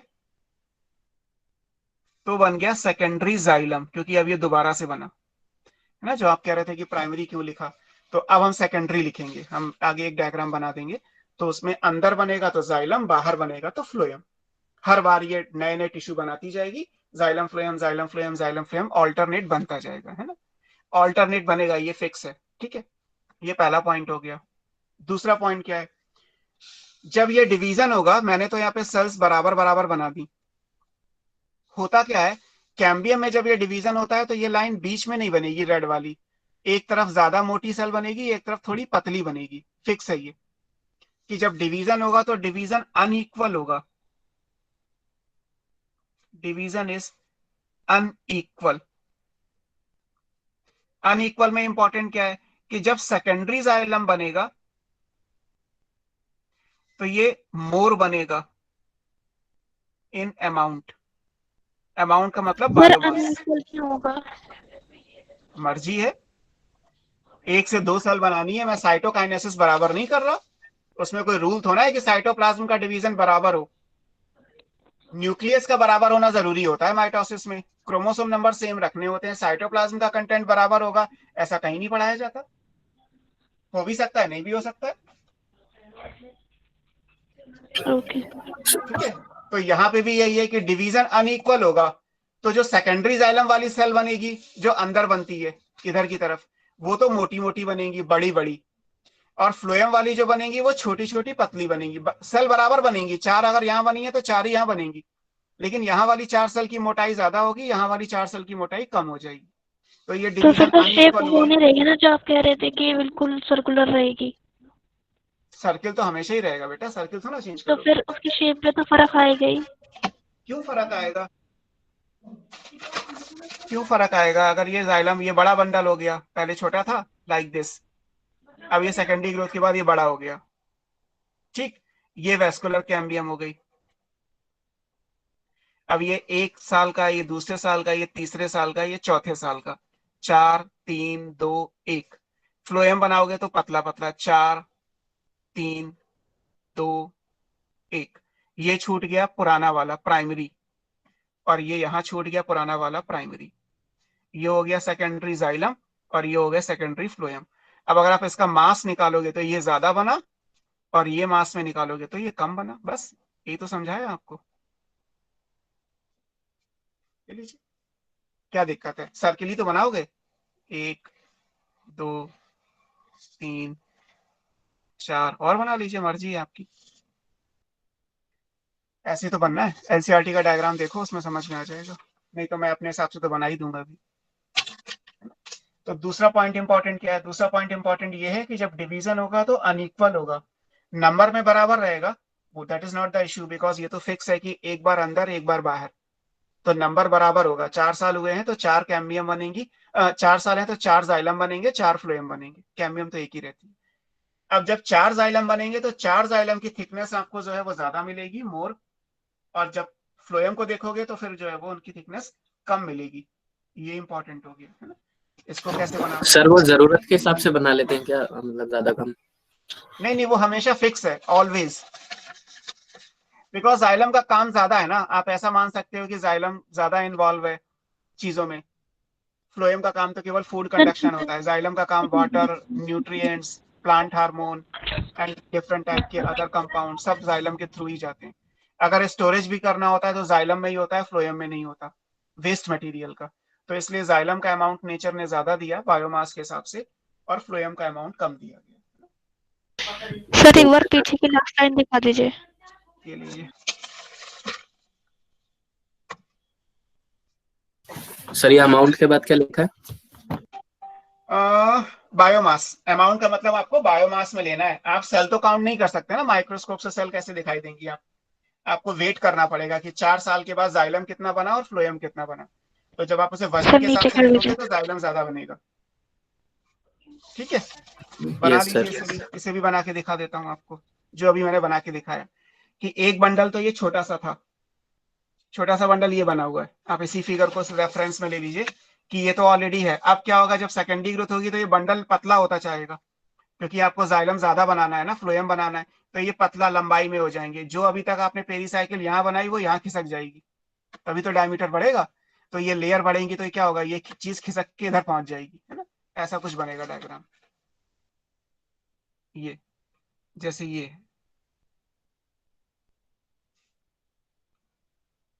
ऐसे वेस्कुलर बंडल पतले पतले हो जाएंगे। अब अगर मैं मान लूं कि इसमें जैसे इस तरीके से क्वेश्चंस मिलेंगे आपको एक्चुअली, इसलिए मैंने आपको ये कॉन्सेप्ट समझाया कि 1 2 3 4 क्यों लिखा। क्वेश्चन क्या होगा वो भी अभी मैं आपको समझा दे रहा हूँ। ये तो कैम्बियम है जो हमेशा ऐसी की ऐसी ही रहेगी, है ना। ये तो हो गया हमारा वेस्कुलर कैम्बियम। पूछा जाता है कि मान लीजिए 4 साल किसी प्लांट को सेकेंडरी ग्रोथ करते हुए हो गया, तो चौथे साल का जाइलम कहाँ होगा। तो एक्चुअली मान लीजिए पहले साल का होगा तो ये प्राइमरी जाइलम, ये प्राइमरी फ्लोएम। जब पहला साल होगा तो क्या होगा, यहाँ बनेगा जाइलम, यहाँ बनेगा फ्लोएम, क्योंकि डिवीजन अनइक्वल है तो जाइलम ज्यादा बनेगा, फ्लोएम कम बनेगा। ठीक। फिर जब दूसरा साल आएगा तो जाइलम व फ्लोएम बनेगा। तो दूसरे साल में जब बनेगा तो इसी से, तो ये खिसक के यहाँ पहुंच जाएगा, ये दूसरे साल का हो जाएगा। तो ये बन गया पहले साल का, ये दूसरे साल का, ये दूसरे साल का, और ये पहले साल का।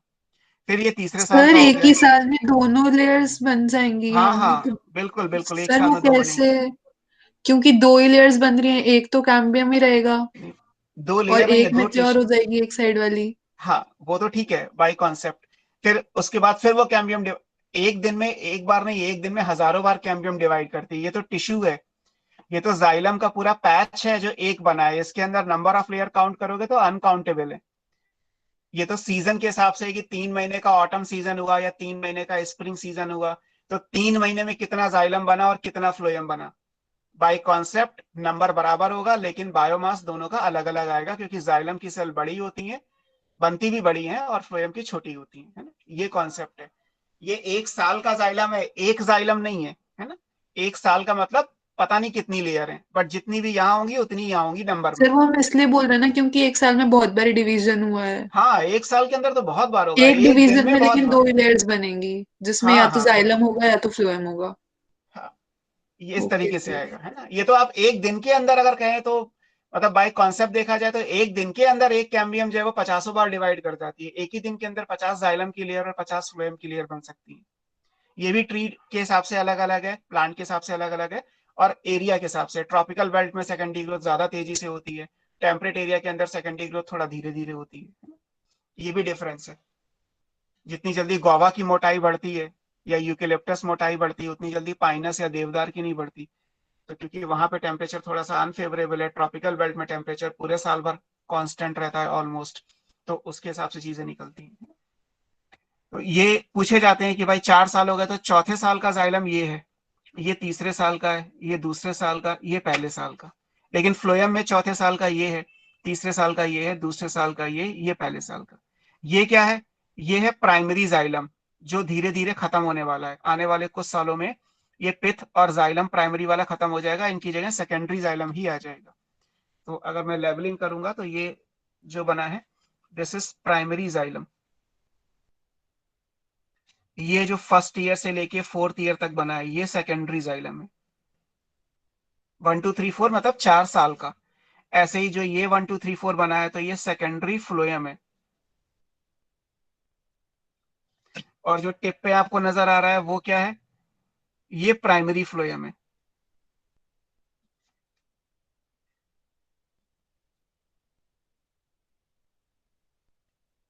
और एज यूजुअल अगर हम यहां बनाते भी तो पेरी साइकिल तो होती ही है ना, ये तो पेरी साइकिल है।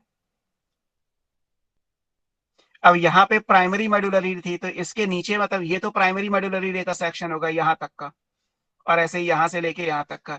ये जो बन गया, ये सब क्या बनेगा, यहाँ जितनी भी मेडुलरी रे की सेल्स आएंगी ये सब क्या बन जाएंगी, ये अब कहलाएंगे सेकेंडरी मेडुलरी रे। और मेडुलरी रे तो पूरा पैरेन्काइमा ही होता है, वो चाहे यहाँ बनाओ या यहाँ बनाओ, वेस्कुलर कैम्बियम के अंदर बनाओ या बाहर बनाओ। ये क्या है, ये सेकेंडरी मेडुलरी रे है। सर मतलब सर तो 1 साल में जाइलम की एक ही लेयर बनेगी और फ्लोएम की एक ही सेकेंडरी लेयर बनती है। 1 साल में जाइलम एक बनेगा, फ्लोएम एक बनेगा, लेकिन जाइलम और फ्लोएम के अंदर नंबर ऑफ लेयर भी बराबर रहेंगी, लेकिन कितनी रहेंगी इस बात का कुछ नहीं डेटा होता। आप समझ रहे हैं? एक साल में एक जाइलम एक फ्लोएम, ठीक। एक जाइलम एक फ्लोएम का मतलब ये होगा मे बी कि उसमें 1000 जाइलम की लेयर हो तो 1000 ही फ्लोएम की लेयर होंगी। और ऐसा नहीं कि जाइलम एक साल में और फ्लोएम अगले साल में, एक ही साल में एक जाइलम एक फ्लोएम ऑल्टरनेट। जैसे मान लीजिए हर 1 घंटे पे अगर बन रहा है तो पहले घंटे जाइलम बना तो दूसरे घंटे में फ्लोएम, तीसरे घंटे में जाइलम, चौथे घंटे में फ्लोएम, पांचवें घंटे में जाइलम, छठे घंटे में फ्लोएम। 24 घंटे में 12 जाइलम बन गए, 12 फ्लोएम बन गए एक दिन के अंदर। और ये तो पूरा साल है। तो हम क्या करेंगे, हम इसको देखेंगे अभी आगे, आप पढ़ोगे डिटेल में तो ये 1 2 3 4 कैसे समझ में आएगा। उसके लिए आपको अलग अलग सीजन में जाना होगा, तब हमें समझ में आएगा। अभी तो आप ये मान के चलिए कि 4 साल में अगर 4 बार जाइलम बना, 4 बार जाइलम बना, 4 जाइलम नहीं बने, जाइलम तो अनकाउंटेबल बने होंगे। तो अगर 4 साल में 4 बार जाइलम बना तो 4 ही बार फ्लोएम बनेगा। जाइलम का अमाउंट ज्यादा होगा, फ्लोएम का अमाउंट कम होगा। जाइलम अंदर बनेगा, फ्लोएम बाहर बनेगा। और बंडल के बीच में दोनों तरफ मेडुलरी रे ही बनेगी, बिकॉज दोनों तरफ पहले भी मेडुलरी रे ही थी। ये कैम्बियम की एक्टिविटी का डिस्क्रिप्शन है ना। फिर जाइलम क्योंकि डेड होता है, आपने पढ़ा कि जाइलम में 3 कंपोनेंट तो डेड होते हैं, एक कंपोनेंट लिविंग होता है। फ्लोएम का काम फिक्स है कि उसे, बोलो सर इसमें फिर ये कैम्बियम रिंग जो है वो एक ही रहेगी या वो भी बढ़ेंगे? हाँ, वो ये अगर आप ये कहें कि इसकी लेयर कितनी है तो इसकी लेयर भी फिक्स नहीं है, ये तो आपको डिस्क्रिप्शन में समझाने के लिए एक बना दिया। ये बस पहली बार जब बन जाएगी, मतलब मान लेते हैं कि 15 साल में बनी, तो अब से लेके और ये लास्ट तक जब तक प्लांट की डेथ नहीं होती ये इतनी ही रहेगी, ये ना कम होगी ना ज्यादा होगी। सर तो ये एक ही रहेगी रिंग कैम्बियम? हाँ ये एक ही रहेगी, इसको एक ही मान लो। सर आपने कहा था कि एक साल में मतलब अनकाउंटेबल बार जाइलम बनेगा और फ्लोएम काफी बार बनेगा। हाँ तो उसको सिर्फ 4 बार आपने जो कहा था कि 4 बार जाइलम बनेगा, वो क्या था? बेटे, ये 1 साल का जाइलम है और ये 1 साल का फ्लोएम है, ठीक। इस 1 साल के फ्लोएम में मान लीजिए 1000 फ्लोएम की लेयर है, तो इस 1 साल के जाइलम में भी 1000 जाइलम की लेयर होंगी। Number of xylem number of phloem बराबर होंगे। 4 साल यहां है जाइलम के तो 4 साल यहां भी फ्लोएम के ही है। बस क्योंकि डिवीजन अनइक्वल हुआ तो जाइलम आपको मोटा दिखाई दे रहा है, फ्लोएम आपको पतला दिखाई दे रहा है। जाइलम का अमाउंट ज्यादा हो जाएगा फ्लोएम के कंपैरिजन। ओके इतनी सी बात है ना। सर ये अल्टरनेटली बनेंगे ना? हाँ बनेंगे, ऑल्टरनेट फिक्स है। एक जाइलम बनेगा, फिर एक फ्लोएम बनेगा, फिर एक जाइलम बनेगा, फिर एक फ्लोएम बनेगा, फिर एक जाइलम, फिर एक फ्लोएम। या पहले जाइलम बना लो, पहले फ्लोएम बना लो, वो आपकी मर्जी है, बट ऑल्टरनेट ही बनेगा। मर्जी का मतलब क्या होता है, इसमें भी प्लांट टू प्लांट है, प्लांट की मर्जी है, हमारी मर्जी नहीं है। इट्स प्लांट जीनोटाइप या प्लांट की जेनेटिक्स पे डिपेंड करता है कि वो पहले जाइलम बनाएगा या पहले फ्लोएम बनाएगा। Okay sir. करूं आगे? हो गया? किसी के डाउट रहेगा तो बताओ अभी। ठीक है, क्वेश्चन Yes, मेरा sir. ये था कि if A plant undergoes 4 year of secondary growth, अगर एक प्लांट 4 साल सेकेंडरी ग्रोथ में जाता है, then what will be the position of the newest xylem. तो सबसे नए जाइलम की, सबसे नया मतलब 4 साल वाला जो जाइलम है वो कहां होगा। और ऑप्शन कुछ ऐसे दे दिए जाते हैं, just below vascular cambium, just above vascular cambium, just below pericycle, या जस्ट अबव स्टील, ये पिथ। तो आंसर तो यही आएगा, आपको पता ही है कि नया जाइलम कहां मिलेगा, वेस्कुलर कैम्बियम के ठीक नीचे, जस्ट बिलो वेस्कुलर कैम्बियम। ठीक है। पूछा जाता नया फ्लोएम कहां होगा, तो वेस्कुलर कैम्बियम के ठीक ऊपर। अगर कहा जाए कि सबसे पुराना फ्लोएम कहां होगा, तो पेरीसाइकिल के बिल्कुल पास में। सबसे पुराना जाइलम कहां होगा, तो पिथ के सबसे पास में। ऐसे ही होंगे, ऑप्शन कुछ भी बना लीजिए। या वेस्कुलर कैम्बियम से सबसे दूर सेकेंडरी जाइलम, वेस्कुलर कैम्बियम से बाहर की तरफ सबसे दूर सेकेंडरी फ्लोएम, बाहर की तरफ सबसे पास न्यूएस्ट फ्लोएम, और अंदर की तरफ सबसे पास न्यूएस्ट जाइलम। ऐसे क्वेश्चंस आपको मिल जाएंगे, है ना। तो ये चीजें याद रखिएगा, ठीक है। ये कैम्बियम की एक्टिविटी के बारे में हो गया। अब एक और लाइन पे चलते हैं, एक नेक्स्ट पॉइंट है। नेक्स्ट पॉइंट क्या है, जाइलम का काम नेचर में, मतलब प्लांट के पास बहुत सारे फंक्शन है, वो जाइलम को देगा, आगे आप प्लांट फिजियोलॉजी में पढ़ोगे। फ्लोएम का काम केवल फूड कंडक्शन होता है। तो जब ये हर साल फ्लोएम बन ही रहा है और इसे कोई और काम नहीं करना, तो धीरे धीरे पुराना फ्लोएम यहाँ से टूटता चला जाता है, मतलब खत्म होता जाता है, क्योंकि ये तो हर साल बन रहा है। और इतना सारे फ्लोएम का क्या करोगे? फ्लोएम तो हर साल जब बन ही रहा है तो पुराने फ्लोएम की कोई जरूरत नहीं है, हटा दो। लेकिन पुराना जाइलम नहीं हटेगा, क्योंकि जाइलम के यूज बहुत सारे हैं। जाइलम को प्लांट अलग अलग तरीके से यूज करता है। तो होगा ये कि with respect to time, with respect to time का मतलब है कि अलग अलग प्लांट का अलग अलग है। समय के साथ साथ जो फ्लोएम है, प्राइमरी फ्लोएम या पुराना जो सेकेंडरी फ्लोएम होगा, जैसे पहले दूसरे साल का है, तो ये धीरे धीरे क्रश हो जाएगा। लेकिन जाइलम एक्युमुलेट करता रहेगा, जाइलम हमेशा इकट्ठा होता रहेगा। प्राइमरी खत्म हो जाएगा, सेकेंडरी जाइलम हमेशा इकट्ठा होता रहेगा। मान लीजिए 10 साल हो गए, तो 10 साल में आपको ये प्राइमरी जाइलम बंद दिखना ही गायब हो जाएगा। बस यहाँ पे 10 आप सेकेंडरी जाइलम बनाओगे, और यहाँ पे 10 सेकेंडरी फ्लोएम बनते तो होंगे लेकिन दिखाई नहीं देंगे, बिकॉज उसमें से मुश्किल से 2 दिखाई देंगे, बाकी के 7-8 सब खत्म हो गए। हर साल तो बन ही रहा है, प्लांट रख के क्या करेगा, कोई और काम फ्लोएम का होता नहीं। इसीलिए धीरे धीरे ये खत्म होते जाते हैं, लेकिन ये धीरे धीरे एक्युमुलेट करेगा, ये नहीं खत्म होगा, ये खत्म हो जाएगा। तो ये लाइन आपके बुक में सर वो लिखनी है। खत्म होने का कोई नंबर नहीं है ना कि एक साल में कितने होंगे? नहीं नहीं नहीं, वो धीरे धीरे टाइम टू टाइम अलग अलग। विद रिस्पेक्ट टू लिखा है WRT, अगर आप समझे तो, है ना। With respect to increase in time, जो वेरिएबल है ना, primary and secondary phloem gradually, धीरे धीरे क्रश्ड, क्रश होते चले जाएंगे, धीरे धीरे ये क्रश्ड होते जाएंगे, ठीक है। But the secondary xylem accumulate, ये इकट्ठा होता रहेगा, ये नहीं क्रश होगा। सेकेंडरी जाइलम इकट्ठा होता रहेगा, लेकिन सेकेंडरी फ्लोएम और प्राइमरी फ्लोएम धीरे धीरे वो क्रश होते चले जाएंगे।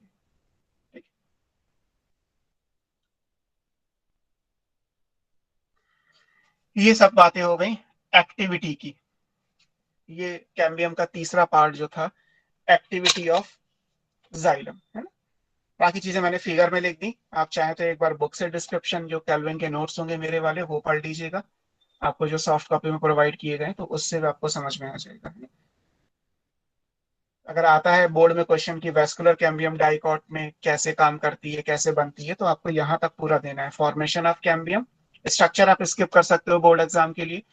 हालांकि बोर्ड में से सुनने में तो यही आया कि एनाटॉमी का चैप्टर हटा दिया है, लेकिन आपका तो बोर्ड अगली बार होगा ना, 2022 में होगा आपका बोर्ड, अभी आप 11th। तो सर उसमें तो 12th का ही आएगा ना सर? हाँ, तो मतलब जो भी है कि नीट के हिसाब से कुछ नहीं हटा, बोर्ड के हिसाब से आपको बेटर पता है कि क्या आएगा और क्या नहीं आएगा। तो फ्यूजिफॉर्म और रे इनिशियल का हमारे लिए जरूरी है नीट के हिसाब से, बोर्ड के हिसाब से वो जरूरी नहीं है। तो इस हिसाब से आपको ये सारी चीजें ध्यान में रखनी, ठीक है। अब चलते हैं अगली चीज पे, वुड, लकड़ी, जिसे आप सिंपली बोलते हैं कि इंग्लिश में वुड बोला जाएगा। बॉटनी के हिसाब से वुड का मतलब क्या होता है? बॉटनी के हिसाब से हर चीज वुड नहीं कहलाती। आप बांस की लकड़ी बोलते हैं, बट बॉटनी के हिसाब से गलत है, बांस में लकड़ी नहीं होती।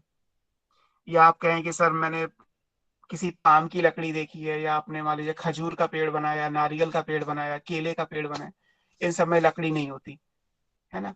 सबसे अच्छा एग्जाम्पल बांस की लकड़ी है, बिकॉज वो बहुत कॉमन है कि आप कहते हैं कि बांस की लकड़ी है, तो बांस में लकड़ी नहीं होती। वुड किसे कहते हैं? वुड कहलाता है सेकेंडरी जाइलम, केवल ये जितना ये आपको यहाँ दिखाई दे रहा है, जितना सेकेंडरी ग्रोथ से बना, इस पोर्शन को टेक्निकली, मतलब बॉटनी के हिसाब से वुड का मतलब होता है सेकेंडरी जाइलम, ये नहीं। और बाहर के स्ट्रक्चर भी नहीं, वो सब वुड में काउंट नहीं होते, है ना। तो अपने आप में नीट में यही क्वेश्चन पूछा गया कि wood is technically known as, then right answer is secondary xylem. तो अब हमें कुछ चीजें पढ़नी है जो केवल वुड को लेके हैं। वुड को लेके हैं तो इसका मतलब हम केवल इतने सेक्शन की बात करेंगे। बाहर क्या था वो आपको पढ़ा दिया मैंने, अंदर क्या चल रहा है वो आपने पढ़ लिया। इससे भी बाहर क्या था वो जैसा था वैसा छोड़ दीजिए, like star sheet, cortex, hypodermis, epidermis, उन सबसे कोई मतलब नहीं है, वो वैसे ही पड़े रहेंगे। बीच में से स्टेम बढ़ना शुरू हुआ और उसका डायमीटर बढ़ता चला गया। अब हम बात किसकी कर रहे हैं? वुड की बात कर रहे हैं। वुड क्या होता है और उसका यूज क्या है, और उसके बारे में भी चीजें आपको देखनी है। देखिए, ओके, कहाँ गया पेन? तो जैसे कहा जाता है, ये भी क्वेश्चन एग्जाम का है कि इनमें से कौन सा वुड नहीं है, तो उसका आंसर बैम्बू था। Bamboo is not would, because bamboo monocot है, और मोनोकॉट में सेकेंडरी ग्रोथ नहीं होती, तो सेकेंडरी जाइलम ही नहीं बनेगा, है ना। आम की लकड़ी का मतलब भी ये नहीं होता कि आम का ट्री अगर 2 साल का है तो उसमें से आप लकड़ी निकाला और कहो कि आम की लकड़ी हो गई, बॉटनी के हिसाब से गलत हो जाएगा। बिकॉज 2 साल में आम अपनी प्राइमरी ग्रोथ में होगा, मैंगो प्राइमरी ग्रोथ में होगा, और प्राइमरी ग्रोथ में सेकेंडरी जाइलम तो बन नहीं सकता, तो टेक्निकली वुड एब्सेंट हो गया। जब मैंगो का ट्री अपनी सेकेंडरी ग्रोथ में जाके सेकेंडरी जाइलम बनाएगा, देन उस पर्टिकुलर पार्ट को आप वुड बोलेंगे। और मोनोकॉट में तो सेकेंडरी ग्रोथ होती नहीं, तो इसलिए वहां पे वुड एग्जिस्ट नहीं करती है। तो ये चीजें भी आपको समझनी है कि हम किस सेंस में क्या यूज कर रहे हैं ना। जो डेली लाइफ है वो अलग है, टेक्निकली जो आप एनाटॉमी में पढ़ोगे that is different. Now next is would.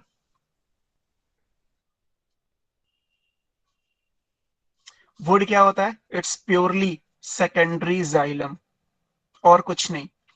और सेकेंडरी जाइलम कितना बना हुआ है? मान लीजिए ये फिगर में ये बना हुआ है, ये मैंने 4 साल का सेकेंडरी जाइलम बना के रखा हुआ है इसमें, ये केवल है। अब इसको हम अलग अलग तरीके से पढ़ते हैं। टेम्परेट एरिया के अंदर क्या होता है? वुड दो तरीके से होती है। दो तरीके क्या है? एक कहलाती है स्प्रिंग वुड सीजन के हिसाब से, एक कहलाती है ऑटम वुड।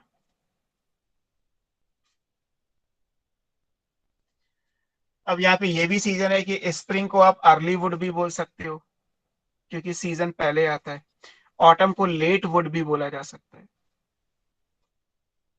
तो अर्ली वुड और लेट वुड या स्प्रिंग वुड और ऑटम वुड, इनमें क्या क्या चीजें ध्यान में रखने वाली हैं, इनमें क्या इंपॉर्टेंट है, इस चीज पे चलते हैं। साल में 4 सीजन होते हैं। कौन कौन से हुए? Spring, summer, autumn, winter. Clear? सुबह मैं पास आउट में पढ़ा रहा था तो किसी ने मुझे बोला, जो फाइटर मेडिकल का बैच होता है, आज सुबह भी मैंने एनाटॉमी में उनको यही पढ़ाया है, तो वो कहने लगा कि सर मानसून का भी तो सीजन होता है। मैंने कहा बेटा मानसून का सीजन होता तो है, लेकिन वो केवल इंडिया तक ही है। बिकॉज जहां भी कैलेंडर, ब्रिटिश कैलेंडर जहां आप फॉलो करते हैं, जहां से सीजन डिफाइन किए जाते हैं, वहां कहीं पे भी ये नहीं आता, वहां कहीं ये नहीं कहा जाता कि अच्छा ठीक है चलो मानसून भी एक सीजन है। Rainy season is not season here. Season 4 ही होते हैं, ऑटम, स्प्रिंग, समर, विंटर। तो इस तरीके से भी चीजें हो जाती है कि पता होना चाहिए अच्छा किस जगह पे क्या है। चलो ये तो हो गया जो का पार्ट। सीजन तो बहुत सारे बना सकते हो आप, लेकिन फिलहाल सीजन हमारे पास क्या है? Early wood, late wood, spring season, autumn season. जो टेम्परेट एरिया में सर इंडिया के हिसाब से हमें ये काउंट करना है? नहीं, एक्चुअली इंडिया के हिसाब से साइंस होती नहीं, मैं तो प्योरली यही मानता हूँ। इंडिया में साइंस कहाँ पे है बताओ मुझे? कौन सी मेडिकल कॉलेज में कौन सी बुक ऐसी है जिसके ऑथर इंडियन है? इंडियन है भी तो कौन सी discovery, blood circulation, digestion, excretion, कोई भी discovery, nervous system, skeletal system, किसी इंडियन ने की है? किसी ने नहीं की। आप वैसे अगर थोड़ा बहुत अपनी सोशल साइंस के हिसाब से देखो तो हमारे यहाँ तो मुगलों से फुर्सत मिल जाए, फिर अंग्रेजों से फुर्सत मिल जाए, लोगों को अपनी जमींदारी से फुर्सत मिल जाए, तब तो कुछ वो पढ़े लिख के साइंस बनेंगे। साउथ में तो फिर भी मिल जाएंगे साइंटिस्ट, नॉर्थ में तो वो भी नहीं मिलने से रहे। तो जिस टाइम पे आप कहे कि 18 सेंचुरी या 17 सेंचुरी में जो है वो न्यूटन और आइंस्टीन इतनी बड़ी बड़ी किताबें छापने में लगे हुए थे, इंडिया में क्या चल रहा था कि जी हुमायूं ने ये कर लिया, अकबर ने ये कर लिया। कौन साइंस जानता था? अच्छा बताओ सोच के कि जो लोग कहते हैं, क्योंकि जो फैक्ट है वो फैक्ट है। I am an Indian, proud to be Hindu, proud to be Indian. But इसका मतलब ये थोड़ा है कि मैं ये एक्सेप्ट कर लूं कि जी हमारे पास शल्य चिकित्सा की जानकारी है कि सर्जरी कैसे की जाती है। यस, आयुर्वेद में सर्जरी कैसे की जाती है, that is different thing. But जब एक ब्लड क्लॉटिंग नहीं हो रही है तो आप इमीडिएटली सरकारी अस्पताल में जाके तो जाओगे भी तो एलोपैथ में ही जाओगे ना, या प्राइवेट में जाओगे तो एलोपैथी से ही तो इलाज कराओगे। किसी का खून बह रहा है तो उसको होम्योपैथिक मेडिसिन देने से क्या खून रुकना बंद हो जाएगा? उसको सर्जरी करने के लिए आपको एलोपैथी यानी मेडिसिन साइंस पे ही जाना पड़ेगा। एंड वो साइंस हमारी नहीं है, वो साइंस हमने कहीं से कॉपी की है। वैक्सीनेशन हमारे पास नहीं था, हम तो महामारी मानते थे कि भगवान की मर्जी, पोलियो फैल गया, कॉलरा हो गया, टाइफाइड हो गया, देवी माता का प्रकोप हो गया। एक्चुअली वहां ने बताया कि नहीं, वायरस या बैक्टीरिया है, वैक्सीन भी बनाई जा सकती है। So that is different thing. इसीलिए मैंने बोला सुबह उनको भी यही समझाया कि हमारे यहाँ तो मतलब आपको शायद ऑकवर्ड लगे, बट मैंने सुबह इनको यही बोला हमारे यहाँ तो प्यार का भी सीजन होता है। अब हमें तो फुर्सत जब मिले कवियों से और कहावतों से तब तो हम कुछ साइंस में कर पाएंगे ना। तो बॉटनी के हिसाब से या ज्योग्राफी के हिसाब से या साइंस के हिसाब से, जो प्लानिटरी साइंस है उसके हिसाब से सीजन 4 ही होते हैं, ऑटम, स्प्रिंग, समर, विंटर। अब आप टेम्परेट एरिया में जाओगे, टेम्परेट एरिया कौन से हैं? जो हिली एरिया है, जैसे शिमला हिमाचल प्रदेश हो गया या उत्तराखंड के ऊपर का एरिया हो गया, दैट इज टेम्परेट बेल्ट। अगर आपको ज्योग्राफी का याद हो तो इक्वेटोरियल लाइन ट्रॉपिकल बेल्ट है, उसके ऊपर सब ट्रॉपिक आएगा, उसके ऊपर टेम्परेट आएगा, फिर आर्कटिक आएगा, फिर पोल आएगा, जो अर्थ के ग्लोब पे लाइंस बनी होती हैं वो। तो जब आप टेम्परेट एरिया में जाएंगे, लाइक आप हिमाचल प्रदेश में जाइए या आप उत्तराखंड में थोड़ा ऊपर जाइए, मसूरी से भी ऊपर की बेल्ट पे, जहाँ पे ठंडे, जहाँ पे बर्फ बहुत ज्यादा पड़ती है, वहां के जम्मू जो ट्री कश्मीर। है, हाँ जम्मू कश्मीर एक्चुअली उससे भी ऊपर है, वहां तो आपको ट्री नजर ही नहीं आएंगे। सियाचिन में आपको ट्री नहीं मिलेगा तो सेकेंडरी ग्रोथ कहाँ से देखोगे? ट्री भी तो होना जरूरी है ना। ट्री आपको वो शिमला वाली बेल्ट तक मिलेगा, और जम्मू कश्मीर में भी बस सिर्फ नीचे नीचे नीचे, मतलब कटरा तक चले जाइए, ज्यादा से ज्यादा गुलमर्ग चले जाइए, बस गुलमर्ग में भी एक ऊपर के बाद जाके सब कुछ खत्म है, सिर्फ बर्फ के पहाड़ है, कोल्ड डेजर्ट है। और लद्दाख जैसे कोल्ड डेजर्ट का एग्जाम्पल है, कोई ट्री नहीं है वहां पे एक्चुअली। ट्री नहीं है तो सेकेंडरी ग्रोथ कहाँ से होगी? तो टेम्परेट एरिया में क्या होता है कि समर और विंटर जो सीजन है उनमें तो कैम्बियम की activity almost zero, because summer में टेम्परेचर वहां के प्लांट के हिसाब से बहुत ज्यादा है और विंटर में माइनस में चला गया। और कैम्बियम डिवाइड कर रही है, मतलब सेल डिवीजन हो रहा है, सेल डिवीजन मतलब माइटोसिस हो रही है, और माइटोसिस में है तो एंजाइम्स आएंगे, एंजाइम्स टेम्परेचर सेंसिटिव होते हैं। तो इसका मतलब है जब सूटेबल टेम्परेचर मिलेगा तभी तो सेल्स ज्यादा अच्छे से डिवाइड करेंगी ना। तो प्लांट को सूटेबल टेम्परेचर कब मिलेगा?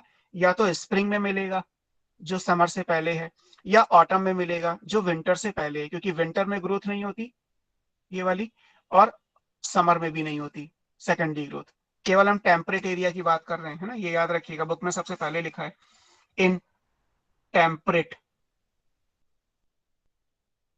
एरियाज। वहां पे जो भी सेकेंडरी ग्रोथ होती है केवल इन 2 सीजन में होती है ना। स्प्रिंग सीजन समर से पहले आया, समर में टेम्परेचर बढ़ता है, तो जब टेम्परेचर धीरे धीरे बढ़ाओगे तो आपने एंजाइम्स अगर पढ़ लिए हैं तो एंजाइम की एक्टिविटी भी टेम्परेचर के हिसाब से बढ़ती है। तो यहाँ पे क्या होगा? कैम्बियम जो है वो एक्टिव होगी, cambium is very active. Autumn जब आता है तो ऑटम के बाद विंटर आने वाला है, टेम्परेचर फ्रीजिंग में जा रहा है, तो कैम्बियम जो है वो लेस एक्टिव हो जाएगी, काम करना ऑलमोस्ट बंद कर देगी, धीरे धीरे विंटर आ जाएगा तो जीरो हो जाएगा, है ना। तो यहाँ पे मोर एक्टिव है, यहाँ पे लेस एक्टिव है ना। ये डिफरेंस हो गया। जब कैम्बियम एक्टिव ज्यादा होगी तो डिवाइड भी ज्यादा करेगी। तो जाइलम, क्योंकि हम केवल वुड की बात कर रहे हैं तो फ्लोएम में मत जाइएगा, ये पूरा टॉपिक आपका वुड को लेके है, ब्रैकेट में लिखा है सेकेंडरी जाइलम। तो जाइलम में जो वेसल्स बनेंगी वो प्रॉपर यानी बड़ी बड़ी बनती हैं। जब बड़ी वेसल बनेगी तो उनकी जो कैविटी है वो भी बड़ी होंगी। तो यहाँ पे क्या होगा? जब कैम्बियम एक्टिव होगी तो यहाँ पे क्या आएगा? Large number of vessels. और इन वेसल्स के अंदर भी क्या है? वाइडर कैविटीज हैं, चौड़ी चौड़ी। वेसल का स्ट्रक्चर आपको पहले ही पढ़ाया था। तो ये यहाँ पे क्या होगा? जब कैम्बियम कम एक्टिव है तो नंबर भी कम हो जाएगा, फ्यूअर वेसल्स। और इनकी कैविटी अगर आप देखोगे तो कैविटी भी कैसी होंगी? नैरो होंगी। सर नैरो कैविटी भाई पतली सी बनेगी वेसल तो कैविटी नैरो हो जाएगी। मान लीजिए वेसल का स्ट्रक्चर आपने ये पढ़ा तो ये चौड़ी हो गई, और ये छोटी सी बनी है तो पतली हो गई। अब यहाँ ज्यादा एक्टिव थी तो स्ट्रक्चर अच्छे से बन गया, यहाँ पे लेस एक्टिव थी तो स्ट्रक्चर प्रॉपर नहीं बना। तो ये डिफरेंस आ गया एक्चुअली कि ये वुड में डिफरेंस हमें क्यों दिखाई दे रहा है ना। फिर यहाँ पे क्योंकि वेसल की वॉल कैसी होती है? लिग्निफाइड होती है। जब बड़ी बड़ी वेसल बनाओगे तो लिग्निन आपको कम दिखाई देगा with respect to surface area. जब आप देखोगे, मान लीजिए इतना बड़ा है, इसमें 4 वेसल है, तो आपको डार्क कलर कम दिखाई देगा। और इतना पतला सा एरिया है और यहाँ पे केवल 4 वेसल है तो आपको लिग्निन ज्यादा चमकेगा, डार्क कलर का दिखाई देगा। तो ये डिफरेंस आ गया कि ये लाइटर इन कलर है और ये डार्कर इन कलर है। जब आप इसको वेट करके डेंसिटी निकालोगे इसकी तो ये लो डेंसिटी की आएगी, फिजिकल पैरामीटर है, याद कर लीजिए। ये कंपैरेटिवली हायर डेंसिटी की होगी। तो ये डिफरेंस पूछे जाते हैं लेट वुड और ऑब्जेक्टिव क्वेश्चन में भी इससे बहुत क्वेश्चन मिलेंगे आपको, नीट में भी खूब आता है। सेकेंडरी ग्रोथ का 1 या 2 क्वेश्चंस फिक्स होते हैं कि इस टॉपिक से आने ही आने, है ना। तो ये क्यों मिला, क्योंकि इस टेम्परेचर में चेंज हुआ, है ना। ये इसलिए मिला क्योंकि टेम्परेचर बार बार चेंज हो रहा है, टेम्परेचर चेंज हो रहा है, तो इसलिए ये स्प्रिंग वुड और लेट वुड का कॉन्सेप्ट एग्जिस्टेंस में आया, है ना। जैसे मान लीजिए ये है, अगर मान लीजिए सर सेकंड पॉइंट एक और बार समझा दीजिए। कौन सा? Sir second. एक सेल को मान लीजिए डिवाइड करना है, तो डिवाइड करके कुछ बनाना है, अगर डिवीजन फास्टर रेट से होगा तो जो भी बननी है चीजें वो प्रॉपर बनेंगी। प्रॉपर बनने का मतलब उनका नंबर भी ज्यादा होगा, उनका स्ट्रक्चर भी अच्छे से बनेगा। तो नंबर भी ज्यादा है, स्ट्रक्चर अच्छे से का मतलब क्या है, वेसल का स्ट्रक्चर पहले ही पढ़ा चुका हूँ, उसकी कैविटी बड़ी बन जाएगी। यहाँ पे क्योंकि कैम्बियम लेस एक्टिव है तो नंबर भी कम बनेगा। मान लीजिए 1 घंटे में यहाँ पे 100 बन रही हैं और चौड़ी चौड़ी बन रही हैं, यहाँ पे 1 घंटे में 10 बनेंगी और पतली पतली बनेंगी। क्यों? क्योंकि यहाँ टेम्परेचर फेवरेबल है, यहाँ टेम्परेचर फेवरेबल नहीं है, बस। सर ये डेंसिटी का फर्क क्यों पड़ जाता है? डेंसिटी का फर्क ये तो आप मेरे से अच्छे से ज्यादा जानते हो। डेंसिटी फिजिकल पैरामीटर है, फिजिक्स तो आपको मुझसे ज्यादा अच्छे से पता होगी। कि वेसल तो खाली है ना, अगर आपने इतना बड़ा मान लीजिए वुड का ब्लॉक लिया तो इसमें वॉल की वजह से डेंसिटी देखोगे तो कम आएगी ना, ये कम डेंस है। और अगर आपने इतने बड़ा ब्लॉक लिया ये वाला, तो इसके अंदर नंबर ऑफ वेसल्स तो जो है वो ज्यादा हो जाएगा ना, क्योंकि छोटी छोटी पतली पतली वेसल बनाओगे, और वॉल तो सब में आ जाएगी, तो ये डेंस हो जाएगी, ये लेस डेंस है, ये हाई डेंस है। Yes sir. डिफरेंस के साथ हाँ, कलर में डिफरेंस कैसे आता है? कलर में भी, अरे जाइलम की वॉल ही तो है केवल, वेसल में भी क्या है, लिग्निन है। मान लीजिए इतना बड़ा आपने वुड लिया इस वाले का, है ना, स्प्रिंग वाले का, तो इसमें मान लीजिए 4 जाइलम आ रहे हैं, तो एक वॉल ये आ रही, दूसरी आ रही, तीसरी आ रही, चौथी आ रही है, ठीक। अब इतने बड़े ब्लॉक में जब आप ये वाली वेसल फिट करोगे तो 4 की जगह 40 हो जाएंगी, 1 2 3 4 5 6 7 8, क्योंकि पतली पतली है ना, ये लिखा है नैरो कैविटीज है, तो पतली वेसल्स बनेंगी। तो पतली पतली बनेंगी तो ज्यादा वेसल आ जाएंगी, और लिग्निन तो 40 में लिग्निन ज्यादा ही होगा। लिग्निन डार्क कलर का कंपोनेंट होता है, 4 में लिग्निन कम दिखाई देगा आपको, लेकिन एरिया उतना ही घेरेंगी, इतना बड़ा। ये 4 का इतना बड़ा है, ये 40 का इतना बड़ा है, तो ये लाइट कलर का हो गया, ये डार्क कलर का हो गया। मैंने लिखने से पहले बोला, आपने सुना नहीं, फिजिकल प्रॉपर्टी है, याद कर लीजिए, है ना। अब आपसे कहा जाए कि नाइट्रोजन गैस या किसी भी गैस का कलर ये होता है, तो केमिस्ट्री वाले सर से ये थोड़ा पूछते हो कि इसका कलर ये क्यों होता है, मैंने तो आपको बता दिया। उनसे पूछ के देखिएगा कि अगर किसी कलर का गैस ये है तो वो गैस क्यों, वो कलर उस गैस क्यों उस कलर की है, फिर बताओ वो आंसर देंगे या नहीं देंगे। सर उसकी प्रॉपर्टी है वो। प्रॉपर्टी है, फिजिकल प्रॉपर्टी सिर्फ याद की जा सकती है, क्योंकि कलर इज नॉट रीजनेबल। यहाँ तो रीजनेबल था इसलिए मैंने बता दिया, वहां रीजन क्या है नहीं कह सकते, है ना। तो सर जो डिपेंड करता है, स्प्रिंग कोई वुड ऑरेंज कलर की गैस है, कोई ब्लू कलर की गैस है, कोई व्हाइट कलर की गैस है। बोलो, कुछ सर कह रहे जो थे आप। स्प्रिंग वुड है इसमें ज्यादा नंबर ऑफ वेसल्स बन रही हैं और ये मतलब जगह भी ज्यादा ही ले रही है क्योंकि वाइड है, तो फिर इसका पूरा एरिया तो कुछ ज्यादा ही नहीं हो, मतलब उसके कंपैरिजन बेटा में वो ज्यादा तो नहीं एक हो अलग जाएगा। प्रॉपर्टी है, ये तो बन गई, मैंने तो एक लकड़ी का पोर्शन काट लिया। आप चीजों को गलत जगह से जोड़ते हो। मैंने केवल इतना सा लकड़ी ले लिया, ये स्प्रिंग वुड है, और इतनी ही मैंने ऑटम वुड ले ली। ये कैसे बनी वो तो बात की बात है, अब ये बन चुकी हैं। अब ये क्योंकि चौड़ी चौड़ी बनी है तो इसमें 4 ही फिट हो सकती हैं, ये पतली पतली बनी है तो इसमें मान लीजिए 10 फिट हो गई। लिग्निन यहाँ ज्यादा होगा ना विद रिस्पेक्ट टू मास, तो ये डार्क यस सर, कलर ये हो तो गया, होगा। डेंसिटी इसकी हाई हो गई। ये लाइट कलर होगा, डेंसिटी इसकी लो हो नहीं, गई। मैं ये कह रही थी कि जैसे जो आपने बनाया है उसमें जो लेफ्ट वाला है स्प्रिंग वुड, वो जैसे सपोज राइट वाली अगर 10 बनी है तो स्प्रिंग वुड 20 या ज्यादा बनेंगी उससे, तो फिर तो वो ये थोड़ा ज्यादा मैटर, एरिया हो जाएगा ना। अरे तो ये थोड़ा ना कोई कांस्टेंट है कि जितनी स्प्रिंग बनेगी उतनी ऑटम बनेगी, ये कब मैंने बोला? ये तो कहीं नहीं बोला ना कि जितनी स्प्रिंग की लेयर बनेगी उतनी ऑटम की बनेगी, ये बोला क्या?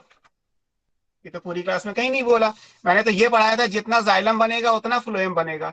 अब जाइलम में भी अगर 2 अलग अलग सीजन बन रहे हैं तो ये तो मैंने कहीं नहीं बोला ना कि जितना स्प्रिंग बनेगा उतना ही ऑटम बनेगा, क्योंकि ये नंबर यस है, सर। स्प्रिंग का अमाउंट ज्यादा मिलेगा, ऑटम का कम मिलेगा। एक साल में एक स्प्रिंग आएगा, एक ऑटम आएगा, दो तो आएंगे ना सीजन, डबल तो रिपीट तो होगा नहीं। अगले साल क्या होगा, फिर ऐसा ही आएगा, ये इसका स्प्रिंग हो गया, ये इसका ऑटम हो गया। ऐसे यहां भी होता होगा, सर ये हर बार एक होगा सीट ये। में 2 गेस्ट आ रहे हैं। हाँ, एक सर साल ये में एक वैलन वाला। एक नहीं है बेटा, ये हजारों लाखों हैं, नंबर में नहीं जा सकते। एक सीजन है पूरा ये, कि एक सीजन में डार्क, एक सीजन में लाइट, एक सीजन में डार्क, एक सीजन में लाइट, और साल में एक बार स्प्रिंग आएगा, एक बार ऑटम आएगा। एक साल में दो बार स्प्रिंग तो नहीं आएगा ना, एक साल में दो बार ऑटम भी नहीं आएगा। एक साल में एक स्प्रिंग आएगा, एक ऑटम आएगा। तो ये पूरी वुड समर और विंटर में तो बन नहीं रही। पहले तो मैंने ये बोला कि 4 साल में, चौथे साल में इतनी बनेगी। अब मैं ये कह रहा हूँ कि साल में अगर 12 महीने होते हैं तो 6 महीने तो निकाल दो, समर और विंटर के 3-3 महीने, उनमें तो कुछ कैम्बियम में ग्रोथ नहीं हो रही। अब बचे 6 महीने, तो क्या 6 महीने में जाइलम बराबर बनेगा? ऐसा नहीं होता। 3 महीने जिस जब स्प्रिंग सीजन होगा तो जाइलम ज्यादा बनेगा, 3 महीने जब ऑटम सीजन है तो जाइलम बनेगा लेकिन कम बनेगा। तो ये आपको एक स्प्रिंग एक ऑटम, एक स्प्रिंग एक ऑटम, एक स्प्रिंग एक ऑटम ऐसे बना दिया गया। आई बात समझ में? Yes sir.